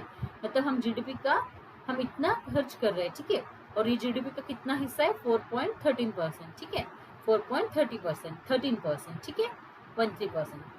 So 2014-15 में per capita public expenditure on elementary education differs considerably across state from high as rupees 34,651 in Himachal Pradesh and low in Bihar, ठीक है। तो public per capita public expenditure, ठीक है, मतलब पब्लिक एक्सपेंडिचर हम एलिमेंट्री एजुकेशन पर कितना कर रहे हैं अक्रॉस स्टेट्स, ये देखना है। तो 34,651 हम हिमाचल प्रदेश में कर रहे थे, ठीक है, और उतना लो हम 4,888 बिहार में कर रहे हैं। पर कैपिटा पब्लिक एक्सपेंडिचर मतलब एक इंसान पर हम कितना खर्च कर रहे हैं, ठीक है। तो बिहार में इट्स टू लो, ठीक है, तो हमें यहाँ पर बढ़ने की जरूरत है। अगर कोई पॉइंट आए तो प्लीज इस पॉइंट को ऐड कीजिए। इस पॉइंट को आप ऐड करेंगे तो उन्हें ऐसे लगेगा कि यू नो एवरीथिंग, तो आपका 1 या 2 मार्क्स तो पक्का बढ़ेगा, ठीक है। चलिए आगे बढ़ता है। The education commission had recommended that at least 6% of GDP spent on education. Education commission ने क्या कहा, जो 1964 टू 66 में चला था, उन्होंने कहा कि एटलीस्ट 6% ऑफ जीडीपी एजुकेशन पर सेंट होना चाहिए। अगेन ये पॉइंट आप लिख सकते हो कि what we can take initiatives for education sector in India, तो सारे पॉइंट्स आप वहां पर ऐड कर सकते हो, ठीक है। तपस मजुमदार कमेटी, ये जो तपस मजुमदार कमेटी है, जो अपॉइंटमेंट की थी गवर्नमेंट ने 1999 में, ठीक है, तो उन्होंने क्या कहा कि 1.37 lakh crore over 10 years education पर एक्सपेंडिचर हो चुका है, ठीक है। और इसका एक्सपेंडिचर क्यों हुआ है, तो चिल्ड्रन को 16 टू 14 ईयर्स एज में लाने के लिए हुआ है, ठीक है। हमारा कॉन्स्टिट्यूशन जो है वो गारंटी दे रहा है कि 10 साल तक, मतलब 14 ईयर्स ऑफ एज होने तक कॉन्स्टिट्यूशन क्या दे, फ्री एजुकेशन दे, गवर्नमेंट क्या दे, फ्री एजुकेशन दे बच्चों को, ठीक है, समझ गए आप लोग। आई होप यू अंडरस्टैंड, ठीक है। आगे बढ़ते हैं, नेक्स्ट चैप्टर देखते हैं, which is the rural development, okay. ये आपका नया चैप्टर है जो रूरल डेवलपमेंट है, ओके। चलिए इस चैप्टर को देखते हैं। सो let's start with the rural development, ठीक है, रूरल डेवलपमेंट के साथ स्टार्ट करते हैं। चलिए नेक्स्ट स्लाइड देखते हैं। What is the rural development, ठीक है, it is a action plan for the economic and social upliftment of rural areas, ठीक है। तो रूरल डेवलपमेंट मतलब एक प्लान बनाना जो सोशल एंड इकोनॉमिक अपलिफ्टमेंट करे रूरल एरियाज के, ठीक है, रूरल एरियाज की क्या करे, सोशल एंड इकोनॉमिक अपलिफ्टमेंट करे, ओके फाइन। आगे बढ़ता है। तो कैसे होगी रूरल डेवलपमेंट, लैंड रिफॉर्म्स लाएंगे, ठीक है, ये हम लोगों ने पॉइंट देखा है तो मैं इसको अब एक्सप्लेन नहीं कर रही हूँ। डेवलपमेंट ऑफ प्रोडक्टिव रिसोर्सेज, ठीक है, this is the resources, I am so sorry for the spelling mistake. So development of productive resources का डेवलपमेंट, तो इस पॉइंट को एक्सप्लेन करते हैं, व्हाट इट मीन्स एग्जैक्टली, ठीक है। देखिए हम जैसे लोकल एरियाज में जाते हैं, ठीक है, we go in local areas, right, तो वहां पर बहुत सी चीजों का जो रिसोर्सेस है उनका ही डेवलपमेंट नहीं होता, तो सामान का डेवलपमेंट कैसे होगा। फॉर एग्जाम्पल अगर हमें टेक्नोलॉजी को डेवलप करना है तो what is the basic resource क्या है, दैट इज नीड, ठीक है, डाटा, ठीक है, डाटा। तो इसके रिसोर्सेस, ऐसे जो प्रोडक्टिव रिसोर्सेस है इसकी डेवलपमेंट करना, ये रूरल डेवलपमेंट में हेल्प करता है। Infrastructure development, road, bridges, dam, schools, hospitals, airports, ये सब बनाना, it's known as infrastructure development, ठीक है। एंड पॉवर्टी एलिमिनेशन प्रोग्राम, ऐसे प्रोग्राम्स क्रिएट करें जहां पर लोगों को एम्प्लॉयमेंट मिले, वेजेस मिले, ठीक है। तो इसकी मदद से अब क्या होगा कि पॉवर्टी का एलिमिनेशन होगा, ठीक है, पॉवर्टी का एलिमिनेशन होगा, ठीक है, समझ गए आप लोग। चलिए आगे बढ़ते हैं, नेक्स्ट पॉइंट डिस्कस करते हैं, credit and marketing in rural areas. अभी देखिए क्रेडिट और मार्केटिंग रूरल एरियाज में कैसे होती है। So growth of rural economy depends primarily on infusion of capital, ठीक है, कैसे डिपेंड करेगी, ग्रोथ कैसे होगी, जब तक हम कैपिटल नहीं लाएंगे तब तक ग्रोथ होगी। कैपिटल मतलब इन्वेस्टमेंट, ठीक है। तो हमें टाइम टू टाइम कैपिटल लाना होगा ताकि ग्रोथ हो, ठीक है, to realise higher productivity in agriculture and non agriculture sector. तो जिसकी वजह से क्या हो, हायर प्रोडक्टिविटी बढ़े एग्रीकल्चर और नॉन एग्रीकल्चर सेक्टर्स में, ठीक है। समझ गए आप लोग, ग्रेट। आगे देखते हैं। At the time of independence, money lenders and traders exploited small and marginal farmers and landless laborers, ठीक है। इंडिपेंडेंस के टाइम पे क्या हुआ, मनी लेंडर्स एंड ट्रेडर्स ने क्या किया, एक्सप्लॉइट किया स्मॉल और मार्जिनल फार्मर्स को, ठीक है, और लैंडलेस लेबर्स को, ठीक है, by lending them on high interest rates. उन्हें हाई इंटरेस्ट रेट्स देकर उन्होंने क्या किया, उनको क्या किया, एक्सप्लॉइट किया। The accounts to keep them in debt trap. तो ये क्या था, एक टाइप था कि उन्हें डेट ट्रैप में रखा जाए। डेट ट्रैप मतलब देखिए, आप लोन ले रहे हैं, इंटरेस्ट बहुत ज्यादा है, आपकी कमाई हुई, ठीक है, इनकम आई, सारी इनकम इंटरेस्ट देने में चली गई, आधा इंटरेस्ट अभी बचा है, half interest still yet paid, still बचा है हाफ इंटरेस्ट, ठीक है, और आधी फिर ये जो कमाई चली गई, अभी मुझे नेक्स्ट सीजन में फिर से क्या करना है, मुझे क्या करना है, सीड्स लाने हैं, ठीक है, फर्टिलाइजर्स लाने, तो again I will take loan. तो पहले का ही लोन चुकता नहीं हुआ तो आगे लोन लेकर क्या करूंगा, ठीक है। इसे कहते हैं डेट ट्रैप, इसे कहते हैं डेट ट्रैप। तो इंडिपेंडेंस से पहले या फिर उसके बाद में या फिर उस समय में, ठीक है, मनी लेंडर्स ने, ट्रेडर्स ने एक्सप्लॉइट किया मार्जिनल फार्मर्स को, ठीक है। सो इसके लिए क्या है, ठीक है, तो इन सब चीजों के लिए क्या सेट हुआ, National Bank for Agriculture Development and Rural Development setup इन 1982। तो इनका काम था इन सब चीजों पर क्या करना, कोऑर्डिनेट करना, इन सब चीजों पर कोऑर्डिनेट करना। तो अपेक्स बॉडी थी जो कोऑर्डिनेट कर रही थी all institution involve in rural financing system. तो हम किसी भी मनी लेंडर के पास जाकर लोन ला ले, इसलिए गवर्नमेंट ने ये बैंक लाई। तो इसकी मदद से ये क्या कर रहा है, इंस्टीट्यूशन एक्टिविटीज को कोऑर्डिनेट करता है जो रूरल फाइनेंसिंग सिस्टम से डिपेंड होता है, ठीक है। तो देयर आर बहुत सारे इंस्टीट्यूशनल स्ट्रक्चर्स आए फिर, ठीक है, बहुत सारे इंस्टीट्यूशनल स्ट्रक्चर आए। For example banking today, rural banking today consists of set of multi-agency institutions, namely commercial banks, RRBs, cooperatives, land development banks। तो इन सारों ने क्या किया, सारों ने लोन देना स्टार्ट किया फार्मर्स को, ठीक है, फार्मर्स को लोन दिया। तो जो इंस्टीट्यूशनल स्ट्रक्चर था, जो इन इंस्टीट्यूशनल स्ट्रक्चर था, ठीक है, इन इंस्टीट्यूशनल स्ट्रक्चर जो था वो कम हो गया, ठीक है, वो कम हो गया और इंस्टीट्यूशनल स्ट्रक्चर बढ़ गया, ठीक है। कभी कभी स्लिप ऑफ टंग हो रहा है, ठीक है। Self help groups have emerged to fill the gap in formal credit system. और जो थोड़ा बहुत गैप इन लोगों से जो नहीं हो पाया तो वो सेल्फ हेल्प ग्रुप्स ने किया, ठीक है। सेल्फ हेल्प ग्रुप्स मतलब ये ऐसे लोग हैं जो खुद मिलते थे, खुद अपना पैसा जमा करते थे और फिर किसी एक इंसान को लोन देते थे, ठीक है। तो सेल्फ हेल्प ग्रुप्स ने बहुत हेल्प की फॉर्मल क्रेडिट सिस्टम को। और माइक्रो क्रेडिट प्रोग्राम्स, ठीक है, बहुत अलग अलग माइक्रो क्रेडिट प्रोग्राम लाए गवर्नमेंट ने, जिसकी वजह से वो छोटे छोटे चीजों को क्या कर रहे थे, माइक्रो चीजों को लोन दे रहे थे, ठीक है। सो अगर आपको पूछा गया what are the development efforts taken by the government for the development of rural area, so what will you write, you will going to write all this points, ठीक है। आप ये सारे पॉइंट्स लिखोगे, ठीक है, it will gain you marks, आपको इससे मार्क्स मिलेंगे, ओके फाइन, समझ गए आप लोग। चलिए आगे बढ़ते हैं।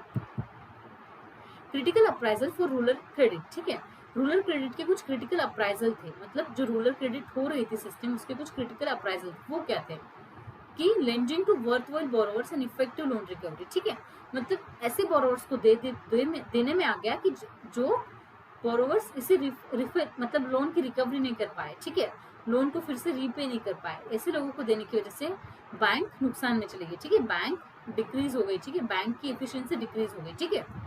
Agriculture loan default rates have been chronically high, बहुत ज्यादा एग्रीकल्चर डिफॉल्ट रेट रखे उन्होंने, इसलिए लोगों ने क्या प्रेफर किया कि यहाँ से लोन ना ही ले, ठीक है।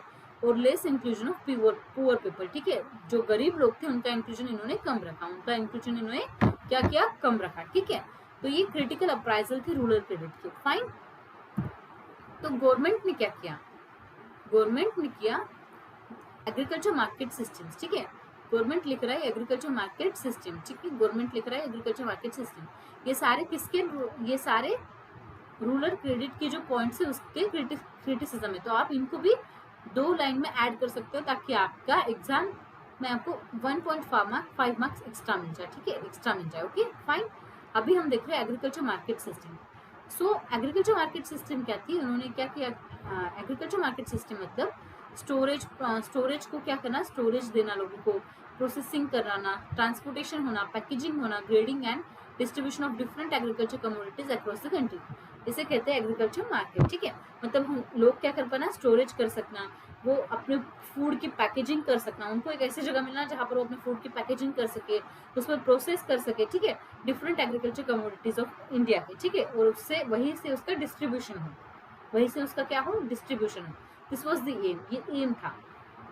तो अब क्या हुआ, इसके कुछ प्रॉब्लम्स थे और इस प्रॉब्लम्स को डील करने के लिए गवर्नमेंट ने कुछ मेजर्स लाए। ठीक है, तो प्रॉब्लम्स क्या थे कि faulty weighing and manipulation of accounts. ठीक है, फॉल्टी वेगिंग हो रही थी और मैनिपुलेशन हो रहा था अकाउंट्स का। ठीक है, force to sell at low prices. ठीक है, एग्रीकल्चर मार्केट्स में लोगों को क्या करना पड़ रहा था, अपनी चीजें लो प्राइस पर सेल करना पड़ रहा था, अपनी चीजों को क्या करना पड़ रहा था, लो प्राइस पर सेल करना पड़ रहा था। ठीक है, they do not have proper storage facilities. Proper storage facilities ना होने की वजह से उनका सामान खराब हो जाता था और इनको आगे ना बेचने की वजह से वो वहीं पर जो चाहे टाइम चल रहा है उस लो प्राइसेस में सोल्व कर सकते हैं। अगर उनके पास प्रॉपर स्टोरेज फैसिलिटी हो, कोल्ड स्टोरेज हो, तो वो क्या कर सकते हैं, अपनी फ्रूट्स वेजिटेबल्स को थोड़े दिन स्टोर कर सकते हैं और जब उनको बेटर प्राइस मिले मार्केट में तब क्या कर सकते हैं, उन्हें सेल कर सकते हैं। बट ये सब चीज वहां पर अवेलेबल नहीं थी। ठीक है, तो ये प्रॉब्लम है। तो गवर्नमेंट क्या मेजर्स लेकर आए, उन्होंने मार्केट्स क्रिएट किए। ठीक है, ऑर्डरली मार्केट्स क्रिएट किए जो ट्रांसपेरेंट मार्केटिंग कंडीशंस के अंडर काम कर रहे हैं। ठीक है,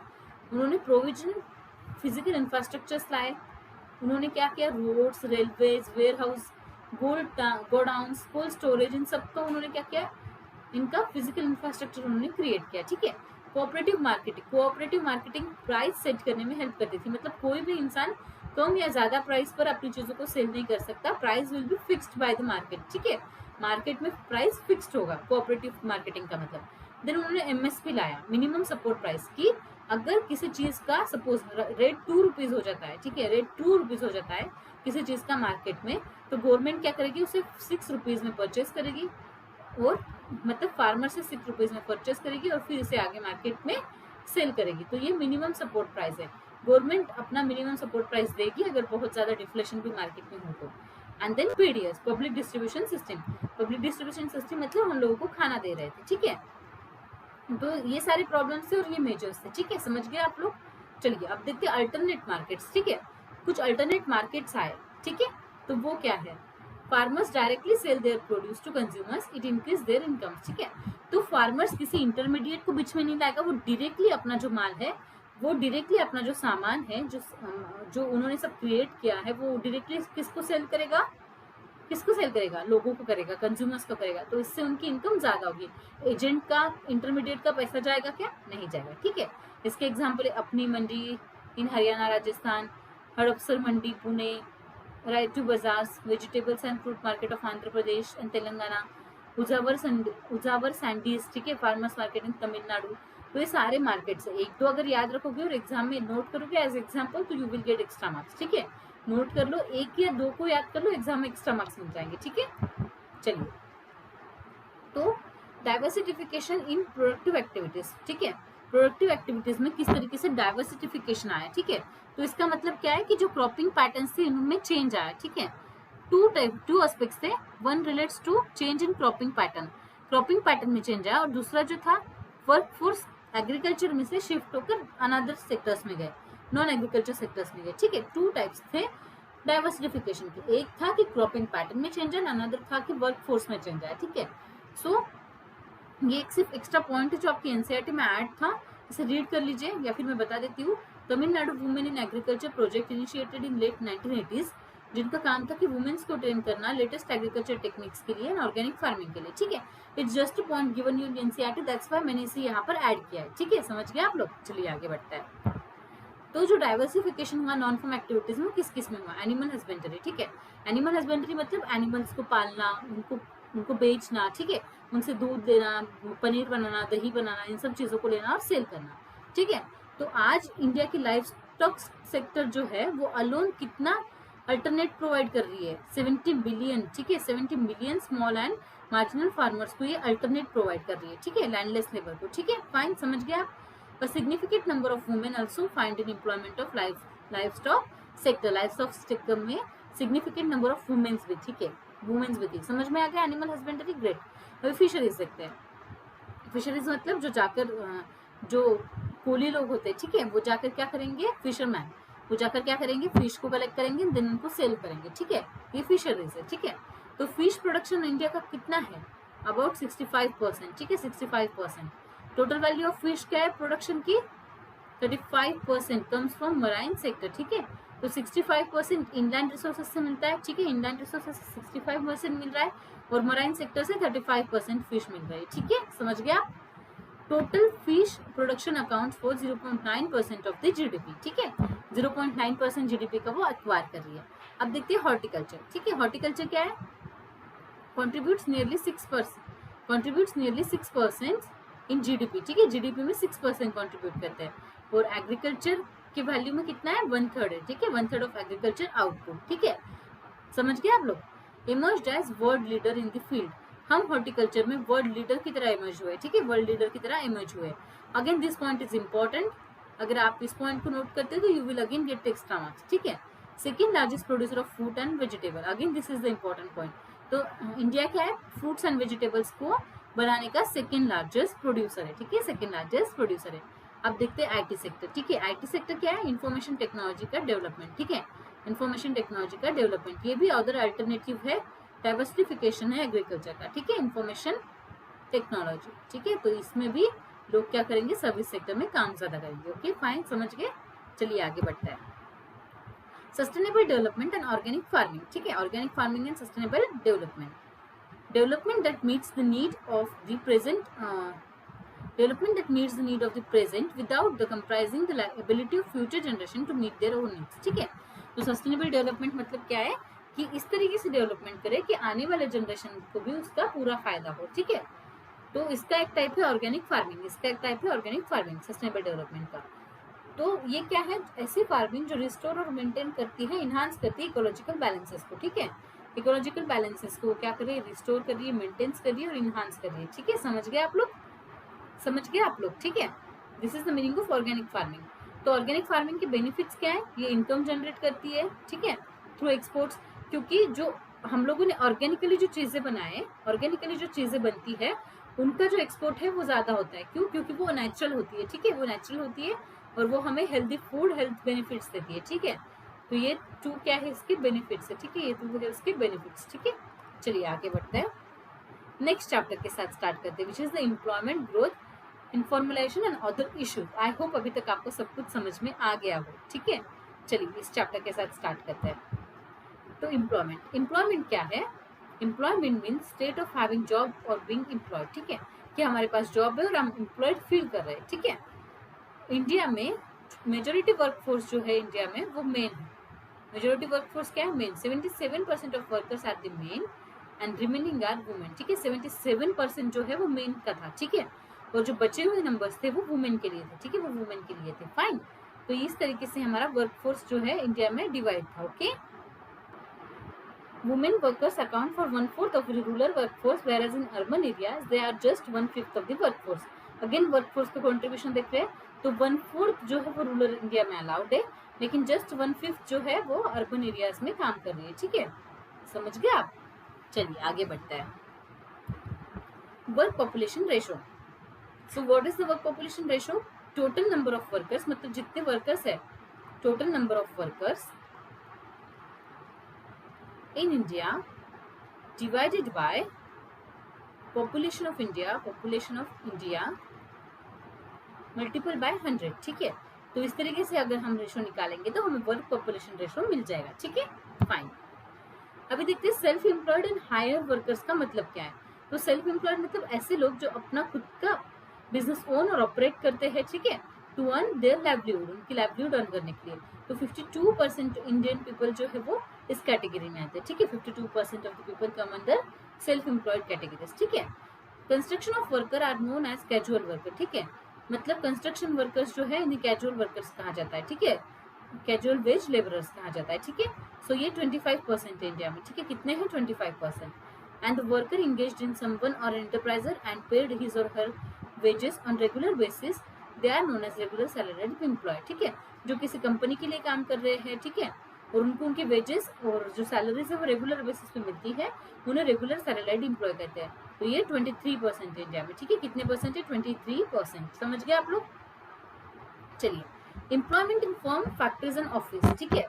फर्म, फैक्ट्रीज एंड ऑफिस में एम्प्लॉयमेंट कैसे होती है ये हमें देखना है। Primary sector is main source of employment for majority of works, ठीक है। Agriculture sector is the main source for the employment of majority of works, ठीक है। Secondary sector provide employment to only about 24% of the workforce, सिर्फ 24% of the workforce को ये क्या करती है? एम्प्लॉयमेंट देती है, ओके। एंड 31% ये जो है सर्विस सेक्टर में, ठीक है। 31% सर्विस सेक्टर में। एक बार ये चार्ट समझ लेते हैं। देखिए, industrial category, primary, secondary, tertiary, rural और अर्बन में, और मेन और फीमेल का भी यहाँ पर क्या दिया? क्लासिफिकेशन दिया है। तो रूरल और अर्बन में 59.8% प्राइमरी सेक्टर में, वही अर्बन में 6.6% है। मतलब एग्रीकल्चर का नंबर देखिए अर्बन में कितना कम है। सेकेंडरी सेक्टर रूरल में 20.43 है, तो यहाँ पर 34.3 है। मतलब again the secondary sector which is the which is the business sector, वो अगेन 34.3 में आ रहा है। And the tertiary and service sector 19.8% and 59.1%। मतलब देखिए, रूरल में ज्यादा डेवलपमेंट प्राइमरी सेक्टर की होगी, और जो अर्बन है उसमें ज्यादा डेवलपमेंट किसकी होगी? सेकेंडरी एंड टर्शरी सेक्टर की, ठीक है। समझ गए आप लोग? अभी देखते हैं मेन एंड वुमेन इसमें कितने परसेंट अलाउड है, ठीक है। मेन एंड वुमेन का क्या नंबर है ये देखना है हमें। फाइन, तो चलिए देखते हैं। देखिए, प्राइमरी सेक्टर में मेन 40.7% है, बट फीमेल 57.1% है। अगेन एग्रीकल्चर में ही ज्यादा फीमेल्स को पार्टिसिपेट करने का चांस मिलता है, ठीक है।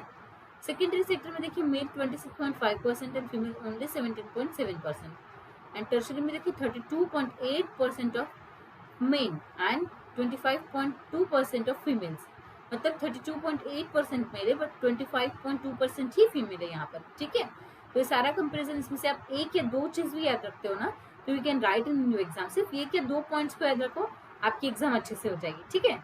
चलिए आगे बढ़ते हैं। अभी देखो, ये एम्प्लॉयमेंट और जीडीपी का कंसल्टेशन है कि कैसे एम्प्लॉयमेंट और जीडीपी एक दूसरे से कनेक्टेड है, ठीक है। तो इस ग्राफ से हमें ये समझना है कि एम्प्लॉयमेंट और जीडीपी की ग्रोथ एक दूसरे से कैसे है। देखिए, ये जो ब्लैक वाला है ये एम्प्लॉयमेंट है, ठीक है। और ये जो ये है ये जीडीपी है। देखिए, पहले इंडिया का जीडीपी यहाँ था, फिर बढ़कर यहाँ आया, फिर कम होकर यहाँ आया, फिर अगेन बढ़ा, फिर बढ़ा, फिर बढ़ा, फिर बढ़ा, फिर कम हुआ, ठीक है। ड्रास्टिकली कम हुआ, फिर बढ़ा, ठीक है, फिर बढ़ा, ये सेम, बट फिर थोड़ा सा बढ़ा, फिर बढ़ा, और फिर थोड़ा सा कम हुआ, ठीक है। तो अभी देखिए ग्रोथ कैसी है, एम्प्लॉयमेंट कैसी है। देखिए, जहां पर एम्प्लॉयमेंट, जहां पर देखिए यहाँ पर क्या हो रही है? जीडीपी, सॉरी, यहाँ पर क्या हो रही है? जीडीपी कम हो रही है, ठीक है। जीडीपी कम हो रही है, तो यहाँ पर एम्प्लॉयमेंट बढ़ रही है, यहाँ पर एम्प्लॉयमेंट बढ़ रही है। बट उसी नेक्स्ट टाइम पर जीडीपी एम्प्लॉयमेंट कम हो रही है, एम्प्लॉयमेंट क्या हो रही है? कम हो रही है। तो इसका इफेक्ट होता है, ठीक है। जैसे जब जीडीपी कम था तब एम्प्लॉयमेंट मॉडरेट है। देन उसके बाद जीडीपी ड्रास्टिकली कम हुआ, तो यहाँ पर ड्रास्टिकली कम हुआ एम्प्लॉयमेंट रेट, ठीक है। फिर यहाँ पर फिर से कम हो गया, फिर यहाँ पर देखिए यहाँ पर जीडीपी बढ़ रहा है, तो उसी के साथ यहाँ पर एम्प्लॉयमेंट रेट भी बढ़ रहा है, ठीक है। बट अगेन यहाँ पर देखिए कि यहाँ पर जीडीपी कम हुआ, तो यहाँ पर एम्प्लॉयमेंट रेट भी कम हुआ। समझ गए आप लोग कि कैसे एम्प्लॉयमेंट और जीडीपी एक दूसरे से कनेक्टेड है। आप इसमें से एक भी याद रख लोगे ना, एक भी नंबर, तो इट इज सफिशियंट, ठीक है। ये सफिशियंट है आपके लिए। एक भी नंबर अगर आपने याद रख लिया तो it is sufficient for you, okay fine. चलिए आगे बढ़ते हैं नेक्स्ट सेशन की तरफ, आई मीन नेक्स्ट स्लाइड की तरफ। अनएम्प्लॉयमेंट, ठीक है। तो जो नेशनल स्टैटिस्टिकल ऑफिस है, उन्होंने अनएम्प्लॉयमेंट की डेफिनेशन दी। वो क्या है? It was known as national sample survey. पहले नेशनल स्टैटिस्टिकल ऑफिस को नेशनल सैंपल सर्वे कहा जाता था। तो इन्होंने अनएम्प्लॉयमेंट को कैसे डिफाइन किया है? Situation in which all those who own to lack of work and are not working but either seek work through employment, ठीक है। ऐसे लोग जिन्हें कम काम मिल रहा है या फिर वो काम ही नहीं कर रहे क्योंकि उन्हें एम्प्लॉयमेंट नहीं मिल रही है। Exchange intermediate friends and relatives or by making applications to prospective employees or express their willingness or availability for work under prevailing conditions for work and remunerations। मतलब वो बंदा क्या कर रहा है? वो काम ढूंढ रहा है, ठीक है। वो काम ढूंढ रहा है, फिर वो किससे ढूंढ रहा है? एक्सचेंजेस, इंटरमीडिएट्स की मदद से, फ्रेंड्स की हेल्प से, कभी कभी डायरेक्टली वो जो आपको ऐप नहीं होते जो जॉब दिला कर देते हैं, ठीक है, उनकी मदद से, इन सबकी मदद से वो काम ढूंढ रहा है। वो तैयार है कंडीशंस में काम करने के लिए, ठीक है। और वो इफिशियंट भी है काम करने के लिए, बट क्या क्योंकि अनएम्प्लॉयमेंट है तो काम नहीं मिल रहा है। ठीक है, समझ गए आप लोग? ये नेशनल स्टैटिस्टिकल ऑफिस ने दी थी डेफिनेशन। ठीक है, types of unemployment, disguised unemployment मतलब ऐसे एम्प्लॉयमेंट, फॉर एग्जाम्पल फार्मिंग। ठीक है, एक फार्म है जहाँ पर ना बहुत सारे लोगों की जरूरत नहीं है। ठीक है, 2 लोगों की जरूरत है, बट वहां पर काम 5 लोग कर रहे हैं। ठीक है, तो this is known as disguised unemployment. एक स्टडी कहती है 1950 की कि 1/3 of the agriculture workers in India are disguised unemployment. ठीक है, तो 1/3 जो एग्रीकल्चर वर्कर्स इंडिया के वो डिसगाइज्ड अनएम्प्लॉयमेंट में आते हैं। ठीक है, seasonal unemployment occurs when people are unemployed at a particular time of the year when demand of labor is not than usual। ठीक है, तो किसी भी एक पर्टिकुलर टाइम पे ईयर के, ठीक है, ईयर के कोई भी पर्टिकुलर टाइम पर अगर कोई इंसान क्या होता है, अनएम्प्लॉयड होता है, तो उसे सीजनल अनएम्प्लॉयमेंट कहते हैं। ठीक है, समझ गए आप लोग? चलिए आगे बढ़ते हैं, गवर्नमेंट मेजर्स देखते हैं। ठीक है, government measures, let's see the government measures. So government ने क्या मेजर्स लिए वो देखना है। ठीक है, तो अनएम्प्लॉयमेंट के लिए गवर्नमेंट ने क्या मेजर्स लिए, उन्होंने national rural employment guarantee act 2005, sorry नीचे जा रहा है, आई एम सो सॉरी, एक्ट 2005 के अकॉर्डिंग उन्होंने क्या किया, 100 डेज ऑफ गारंटेड वेज दिया। ठीक है, 100 डेज ऑफ गारंटेड वेज होगा लोगों को। ठीक है, ऐसा उन्होंने कहा। ओके, समझ गए आप लोग? जो अनस्किल्ड और मैन्युअल वर्क में आते हैं, ठीक है, जो अनस्किल्ड और मैन्युअल वर्क में आते हैं उनके लिए। ठीक है, फाइन।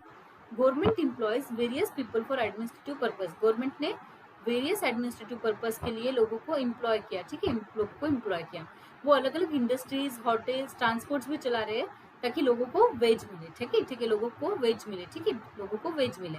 और गवर्नमेंट इंटरप्राइजेस को भी बढ़ाया। ठीक है, गवर्नमेंट इंटरप्राइजेस बढ़ेंगे। सपोज अगर इंफ्रास्ट्रक्चर प्रोजेक्ट है रोड का, ठीक है, तो जब वो बढ़ेगा उस वक्त लेबर्स नहीं लगेंगे रोड के काम के लिए, लगेंगे राइट?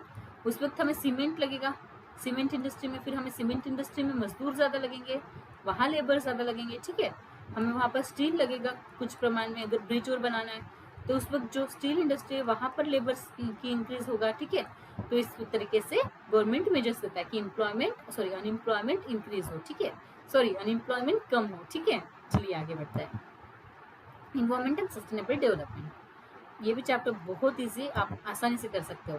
इन्वायरमेंट क्या है? Total planetary inheritance. ठीक है, total planetary inheritance and totally of all the resources. ठीक है, totality of all the resources, it known as environment. It includes all the biotic and abiotic factors that influences each other। ठीक है, biotic मतलब living beings और biotic मतलब non living beings. ठीक है, non living beings. ठीक है, non living beings. Okay, functions of environment, ये सप्लाई करता है रिसोर्सेज को। ठीक है, रिसोर्सेज को सप्लाई करता है। Okay, renewable and non renewable resources को ये हमें सप्लाई करता है। It assimilates waste. ठीक है, जो वेस्ट होता है ना उस वेस्ट को एसिमुलेट करने का काम ही करता है। ये कैसे, मैं आगे दिखाऊंगी आपको। ठीक है, it sustains life and providing genetic and biodiversity. ठीक है, ये क्या करता है, लाइफ को सस्टेन करता है। ठीक है, लाइफ को क्या करता है, सस्टेन करता है। ठीक है, लाइफ को सस्टेन करता है। Fine. It provides aesthetic service like scenery. ठीक है, और हमें कभी कभी हमारा मूड ऑफ हो, हमें अच्छा ना लगे तो हम सनसेट सनराइज देखने जाते हैं। ठीक है, तो हमें एस्थेटिक सर्विसेज जैसे स्क्रीनरी भी दिखाता है। ठीक है, इन्वायरमेंट। ओके, समझ गए आप लोग? चलिए आगे बढ़े, चलिए नेक्स्ट देखते हैं। Okay, carrying capacity and observe, मैंने बोला ना वेस्ट क्या ऑब्जर्व है वो ये बताऊंगी। ठीक है, तो कैरिंग कैपेसिटी ऑफ इन्वायरमेंट मतलब resources extraction is not about the rate of regeneration of the resources and, मतलब रिसोर्सेज का एक्सट्रैक्शन उतना नहीं होना चाहिए कि फिर से रीजनरेशन ना हो सके। ठीक है, रिसोर्सेज का क्या एक्सट्रैक्शन इतना नहीं होना चाहिए कि फिर से रीजनरेट ना हो पाए। ठीक है, तो ये क्या है, इज दिस इम्प्लाइज दैट कि रिसोर्सेज एक्सट्रैक्शन इतना भी नहीं होना चाहिए कि रिसोर्सेज फिर से रीजनरेट ना हो पाए, एंड जो वेस्ट जनरेटेड है with in the assembling capacity of the environment, जो वेस्ट जनरेट हो रहा है वो कैरिंग कैपेसिटी ऑफ इन्वायरमेंट की उतना ही जनरेट हो। ठीक है, तो इन्वायरमेंट वेस्ट को भी क्या करती है, कैरी करती है, अपने में ऑब्जर्व करती है, लेकिन वो उतना ही होना चाहिए जितना एक कैरिंग कैपेसिटी होल्ड कर सकते हैं। ठीक है, absorptive capacity means the ability the environment absorb degradation. ठीक है, ये लाइबिलिटी है कि इन्वायरमेंट डिग्रेडेशन को क्या करेगा, ऑब्जर्व करेगा। ठीक है, समझ गए आप लोग? चलिए आगे बढ़ते हैं। Concepts, global warming is a gradual increase in the average temperature of the earth's lower atmosphere as a result of the increase in greenhouse gas since the industrial revolution। ठीक है, तो ये कंसेप्ट है ग्लोबल वार्मिंग। तो global warming क्या है कि gradual increase in the average temperature of the earth's lower atmosphere, earth के लोअर एटमॉस्फेयर में ग्रेजुअल टेम्परेचर में इंक्रीज होता है due to green house gases. And ozone depletion मतलब refers to phenomena of reduction in the amount of ozone in the atmosphere. Atmosphere में ozone का क्या होना, रिडक्शन होना। ठीक है, अब ये देखिए स्टेट ऑफ इंडियाज इन्वायरमेंट। ठीक है, इंडिया का इन्वायरमेंट का स्टेट क्या है। सो लैंड डिग्रेडेशन बहुत ज्यादा है इंडिया में। ठीक है, बायोडाइवर्सिटी लॉस बहुत ज्यादा है इंडिया में। ठीक है, बहुत ज्यादा बायोडाइवर्सिटी लॉस हो चुका है। Air pollution with specific reference to vehicular population in urban cities. ठीक है, एयर पोल्यूशन इतना ज्यादा है specifically vehicular population in urban cities का। ठीक है, मैनेजमेंट ऑफ फ्रेश वाटर का मैनेजमेंट। ठीक है, ये भी एक चीज है। सॉलिड वेस्ट मैनेजमेंट ये भी अभी इंडिया कर रहा है। ठीक है, India management of waste water भी कर रहा है एंड सॉलिड वेस्ट मैनेजमेंट भी कर रहा है। ठीक है, वे सारे इंडिया के क्या है, अभी इंडिया की स्टेट है इन्वायरमेंट के रिलेटेड। ठीक है, land degradation. So what is the meaning of land degradation? Loss of vegetation occurring due to deforestation. Deforestation होने की वजह से वेजिटेशन कम होना। ठीक है, unsustainable fuel, wood and fodder extraction. ठीक है, वुड और फोडर एक्सट्रैक्शन करना। ठीक है, ओके। शिफ्टिंग कल्टीवेशन, कल्टीवेशन जो है shifting cultivation type of farming है, ये करने की वजह से लैंड डिग्रेडेशन थी। ठीक है, इनरोचमेंट इनटू फॉरेस्ट लैंड। ठीक है, फॉरेस्ट लैंड में इनरोचमेंट करने की वजह से। Non adaptation of adequate soil conservation measure. ठीक है, एडिक्वेट सॉइल कंजर्वेशन मेजर का नॉन एडॉप्टेशन। ठीक है, इम्प्रॉपर क्रॉप रोटेशन। ठीक है, इम्प्रॉपर क्रॉप रोटेशन होनी चाहिए, इम्प्रॉपर क्रॉप रोटेशन होनी चाहिए। Indiscriminate use of agrochemical such as fertiliser and pesticide. Agrochemical और फर्टिलाइजर पेस्टिसाइड का इनडिस्क्रिमिनेट यूज नहीं होना चाहिए। ठीक है, कि होना चाहिए, नहीं होना चाहिए। Okay, improper planning and management of irrigation system. Proper planning और मैनेजमेंट होनी चाहिए इरिगेशन सिस्टम की। Extraction of ground water in excess of recharge capacity. ठीक है, रिचार्ज कैपेसिटी के उतना ही ग्राउंड वाटर का एक्सेस मतलब एक्सेसरेशन होना चाहिए। ठीक है, ओपन एक्सेस रिजर्व। ठीक है, ओपन एक्सेस रिजर्व रिसोर्स होना चाहिए। Poverty of generation of agriculture dependent people. ठीक है, poverty of the agriculture dependent people, poverty of the agriculture dependent people. समझ गए आप लोग? तो ये सारे लैंड डिग्रेडेशन के पॉइंट्स है, इन सबको नोट डाउन कर लीजिए, या 1-2 पॉइंट्स इसमें से 5 पॉइंट्स भी अच्छे से लर्न कर लिए तो you will get enough marks. ठीक है, you will get enough marks. देखिए पोल्यूशन बोर्ड कंट्रोल है, जिसे हम सेंट्रल पोल्यूशन बोर्ड कंट्रोल कहते हैं। तो मेजर इन्वायरमेंटल कंसर्न्स के लिए, वाटर एंड एयर पोल्यूशन के लिए गवर्नमेंट ने सेटअप किया सेंट्रल पोल्यूशन कंट्रोल बोर्ड 1974 में। और ऐसे ही सेम बोर्ड स्टेट लेवल पर क्या किए, स्टेट्स ने लाए। ठीक है, स्टेट्स ने लाए। अब देखिए चिपको मूवमेंट क्या थी, हिमालयज में हुई थी। लोगों ने क्या किया था, ट्रीज को हक कर लिया था ताकि ट्रीज कट ना हो। सेम कर्नाटका में अपिको मूवमेंट हुई, सेम कर्नाटका में अपिको मूवमेंट हुई 8 सितंबर 1983 में, 8 सितंबर 1983 में। ठीक है, तो जहां पर सलकर्नी फॉरेस्ट एंड सीरीज डिस्ट्रिक्ट में लोगों ने क्या किया था, हक किया था ट्रीज को। ठीक है, हक किया था ट्रीज को। समझ गए आप लोग? चलिए आगे बढ़ते हैं, नेक्स्ट स्लाइड देखते हैं। सस्टेनेबल डेवलपमेंट, यूएनसीडी के हिसाब से सस्टेनेबल डेवलपमेंट मतलब ऐसी डेवलपमेंट जो हमारी प्रेजेंट जनरेशन की नीड को मीट करे without compromising the ability of future generation. ठीक है, फ्यूचर जनरेशन की एबिलिटी में कोई कॉम्प्रोमाइजेशन नहीं होना चाहिए। ओके, समझ गए आप लोग? चलिए आगे बढ़ते हैं। Strategies for sustainable development, sustainable development की strategies. Use of non conventional resources of energy. ठीक है, non conventional sources of energy का यूज करना। ठीक है, एलपीजी गोबर गैस इन रूरल एरियाज। ठीक है, गोबर गैस इन एलपीजी का यूज करना। ठीक है, सीएनजी इन अर्बन एरियाज। ठीक है, अर्बन एरियाज में सीएनजी का इस्तेमाल करना। Wind power. ठीक है, विंड पावर को इंक्रीज करना मतलब जिससे एनर्जी क्रिएट हो। ठीक है, solar power through photovoltaic sales. ठीक है, मतलब फोटोवोल्टिक सेल्स के हिसाब से सोलर पावर का क्या करना, क्रिएशन करना। मिनी हाइडल प्लांट्स, छोटे छोटे हाइडल प्लांट्स क्रिएट करना। Okay, traditional knowledge and practices, traditional knowledge और प्रैक्टिसेस रहना लोगों को। ठीक है, बायो कंपोजिंग। ठीक है, बायो कंपोस्टिंग रहना। और बायोपेस्ट कंट्रोल भी आना लोगों को, लोग को बायोपेस्ट कितना डालना है पता होना चाहिए ताकि सस्टेनेबल डेवलपमेंट है वो अच्छी रहे। ठीक है, फाइन। चलिए अभी नेक्स्ट चैप्टर की तरफ जाते हैं, which is the next chapter. So which is the next chapter, comparison. ठीक है, this is the last chapter, development experience of India and comparison with neighbours. This is the last chapter. ठीक है, देखिए India ने first 5 year plan कब announce किया, 1951-56 में। पाकिस्तान ने कब किया, जिसे मीडियम टर्म डेवलपमेंट प्लान कहते हैं, वो 1956 में अडॉप्ट किया।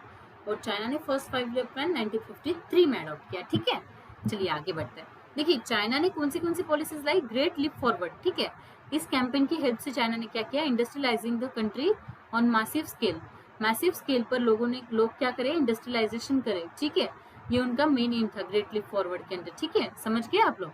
Then introduce commune system in 1958। Commune system क्या थी कि अपने बैकयार्ड में क्या किया जाए, इंडस्ट्रीज को सेटअप किया जाए,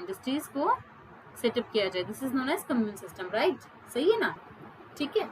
अभी देखिए 1965 में मावो ने क्या किया, ग्रेट पोलिटेरियन कल्चरल रिवॉल्यूशन लाया। इसका मेन एम था कि हमारे जो स्टूडेंट्स है, उनके कंट्री के जो स्टूडेंट्स है चाइनीज, उनको कंट्री साइड भेजा जाए और प्रोफेशनल के साथ काम करने के लिए भेजा जाए, ठीक है, समझ गए आप लोग, ठीक है। रिफॉर्म्स इंट्रोड्यूस इन 1978। चाइना में रिफॉर्म्स इंट्रोड्यूस हुए 1978 में 2 फेजेस में। इनिशियल फेज में उन्होंने क्या किया, agriculture, foreign trade and investment sector का रिफॉर्म किया। लेटर फेज में उन्होंने रिफॉर्म्स इनिशिएट किए, industrial sector, private sector firms, in general township and village enterprises, ठीक है, विलेज इंटरप्राइजेस, समझ गए आप लोग। स्पेशल इकोनॉमिक जोन्स, ठीक है, और चाइना ने क्या किया, स्पेशल इकोनॉमिक जोन को भी सेटअप किया। अभी पाकिस्तान के बारे में देखते हैं। पाकिस्तान मिक्स्ड इकोनॉमी को फॉलो करती है जो इंडिया की जैसे है, ठीक है। 1950s एंड 1960s में पाकिस्तान ने वैरायटी ऑफ रेगुलेटेड फ्रेमवर्क लाए, जिसमें उन्होंने ग्रीन रिवॉल्यूशन, ठीक है, ग्रीन रिवॉल्यूशन वाला पार्ट लाया, mechanisation of increase in public investment, infrastructure in selected areas, ठीक है, ये सारे पॉइंट्स वो लेकर आए। 1970s में capital goods, nationalization of capital goods of industries take place. Industries में capitalization of capital goods, sorry, nationalization of capital goods, I am so sorry, ये उन्होंने क्या किया, लाया, ठीक है। Pakistan then shifted its policy orientation in 1970s to 80s when they major thrust areas where denationalization and encouragement of private sector happened, ठीक है। और 1988 में पाकिस्तान ने अपने रिफॉर्म्स लाए, ठीक है। अभी हम कंपैरिजन करें डेवलपमेंट का। देखिए इंडिया में एस्टिमेटेड पॉपुलेशन 1352 मिलियन है, ठीक है। एनुअल ग्रोथ है पॉपुलेशन का 1.03 और डेंसिटी कितनी है 455, सेक्स रेशो कितना है 924 एंड फर्टिलिटी रेट कितना है 2.2 एंड अर्बनाइजेशन कितना है 34। तो ये सारे पॉइंट्स आपको कंपैरिजन करने में मदद करवाएंगे। इसे एक बार सिर्फ देख लीजिए, 1 या 2 पॉइंट याद रखेंगे तो इट विल हेल्पफुल, ठीक है, आंसर अच्छे से लिख पाएंगे आप, ओके। जीडीपी, तो जीडीपी में भी देखिए चाइना की जीडीपी जो है वो हमेशा ज्यादा है, हाँ इंडिया की 15-17 में ज्यादा हुई, ठीक है, इंडिया की 15-17 में जीडीपी ज्यादा हुई, बट 1890s में चाइना की जीडीपी इंडिया से ज्यादा है। और दोनों के भी कंपैरिजन में, मतलब 1980s to 90 में पाकिस्तान की भी जीडीपी इंडिया से ज्यादा है, बट वही 15-17 में पाकिस्तान की जीडीपी इंडिया से कम है, ठीक है, समझ गए आप लोग। चलिए आगे बढ़ते हैं। सेक्टर कंपैरिजन, अभी सेक्टर कंपैरिजन होता है ना, अलग अलग सेक्टर, प्राइमरी, सेकेंडरी, टर्शरी, तो उनका कंपैरिजन देखना है। 1819 में क्या हुआ, 26% of workforce engaged in agriculture, ठीक है, 26% वर्कफोर्स जो है एग्रीकल्चर में एंगेज था चाइना का, ठीक है, चाइना का कंट्रीब्यूशन टू द जीवी और उसका ग्रोस वैल्यू एडेड को क्या कंट्रीब्यूशन था 7%, ठीक है। In both India and Pakistan, बहुत इंडिया और पाकिस्तान में contribution of agriculture to GVA वे 16 एंड 24%, 16 और 24% रिस्पेक्टिवली, 16 इंडिया का है, 24% पाकिस्तान का है, तो ये हमारा कंट्रीब्यूशन है, ठीक है, जीवीए की तरफ। चाइना में industries contribute to GVA at 41 and employ 28 years of workforce, ठीक है। चाइना में इंडिया क्या करती है 41, सॉरी चाइना में जीवीए में लोग 41 पर कंट्रीब्यूट करते हैं जो 28% वर्कफोर्स में आती है, ठीक है। और the proportion of workforce of engaged in industry sector में जो प्रोपोर्शन है इसका चाइना का, वो है इंडिया और पाकिस्तान का 25% and 24% respectively, and the constitution of industries GVA 30% in India and Pakistan, 90% इन पाकिस्तान, ठीक है। तो जो वर्कफोर्स की जो प्रोपोर्शन है तो वो कितनी है, वर्कफोर्स प्रोपोर्शन इंडिया की और पाकिस्तान की 25 एंड 24% है, और रिस्पेक्टिवली उनकी जेबीए की कंट्रीब्यूशन 30% एंड 19% है, ठीक है, समझ गए आप लोग। It's quite easy, right. इसमें से भी आप 1 या 2 चीजें याद रख लीजिए, 1 या 2 चीज याद रख लीजिए, यू विल गेट मार्क्स, ठीक है, यू विल गेट मार्क्स मिल जाएंगे आपको, ठीक है, समझ गए आप लोग, ठीक है, आगे बढ़ते हैं। India, China and Pakistan employed 17, 12 and 27% of workforce in public service sector, ठीक है। अगेन सर्विस सेक्टर में वो लोग कितना काम कर रहे हैं 17, 12 एंड 27% वर्कफोर्स है, ठीक है। और रिस्पेक्टिवली 2019 में मैक्सिमम लेवल पे कब रीच हुए 32, 46 एंड 55%, ठीक है 55%, ठीक है, समझ गए आप लोग। चलिए आगे बढ़ते हैं। HDI क्या है? समरी होती है measures of average achievement in की डायमेंशन ऑफ ह्यूमन डेवलपमेंट, ठीक है। ह्यूमन डेवलपमेंट में जो की डायमेंशन होते हैं उनके मेजर्स की हमें क्या करनी होती है? काउंटिंग करनी पड़ती है, समरी करनी पड़ती है, ठीक है। तो ये सारे इंडिकेटर्स दिए हुए, इसमें से 2 या 3 याद रख लीजिए, सफिशियंट है, ठीक है, सफिशियंट है आपके लिए, एग्जाम के लिए जानना, ओके। समझ गए आप लोग। Thank you so much everyone for giving your love and patience to for the videos. All the best, thank you. I know आप इतना रिविजन सीरीज देख के जाओगे तो you will be more happy, ठीक है, बहुत खुश हो गया आप। एंड प्लीज कल पेपर लिख कर आने के बाद कमेंट जरूर करना कि आपको इसमें से कौन से पॉइंट्स डायरेक्टली याद आए थे, ठीक है, कौन से पॉइंट्स डायरेक्टली याद आए थे, इस चीज की कमेंट जरूर करना, ओके फाइन। चलिए, thank you so much everyone, thank you, okay.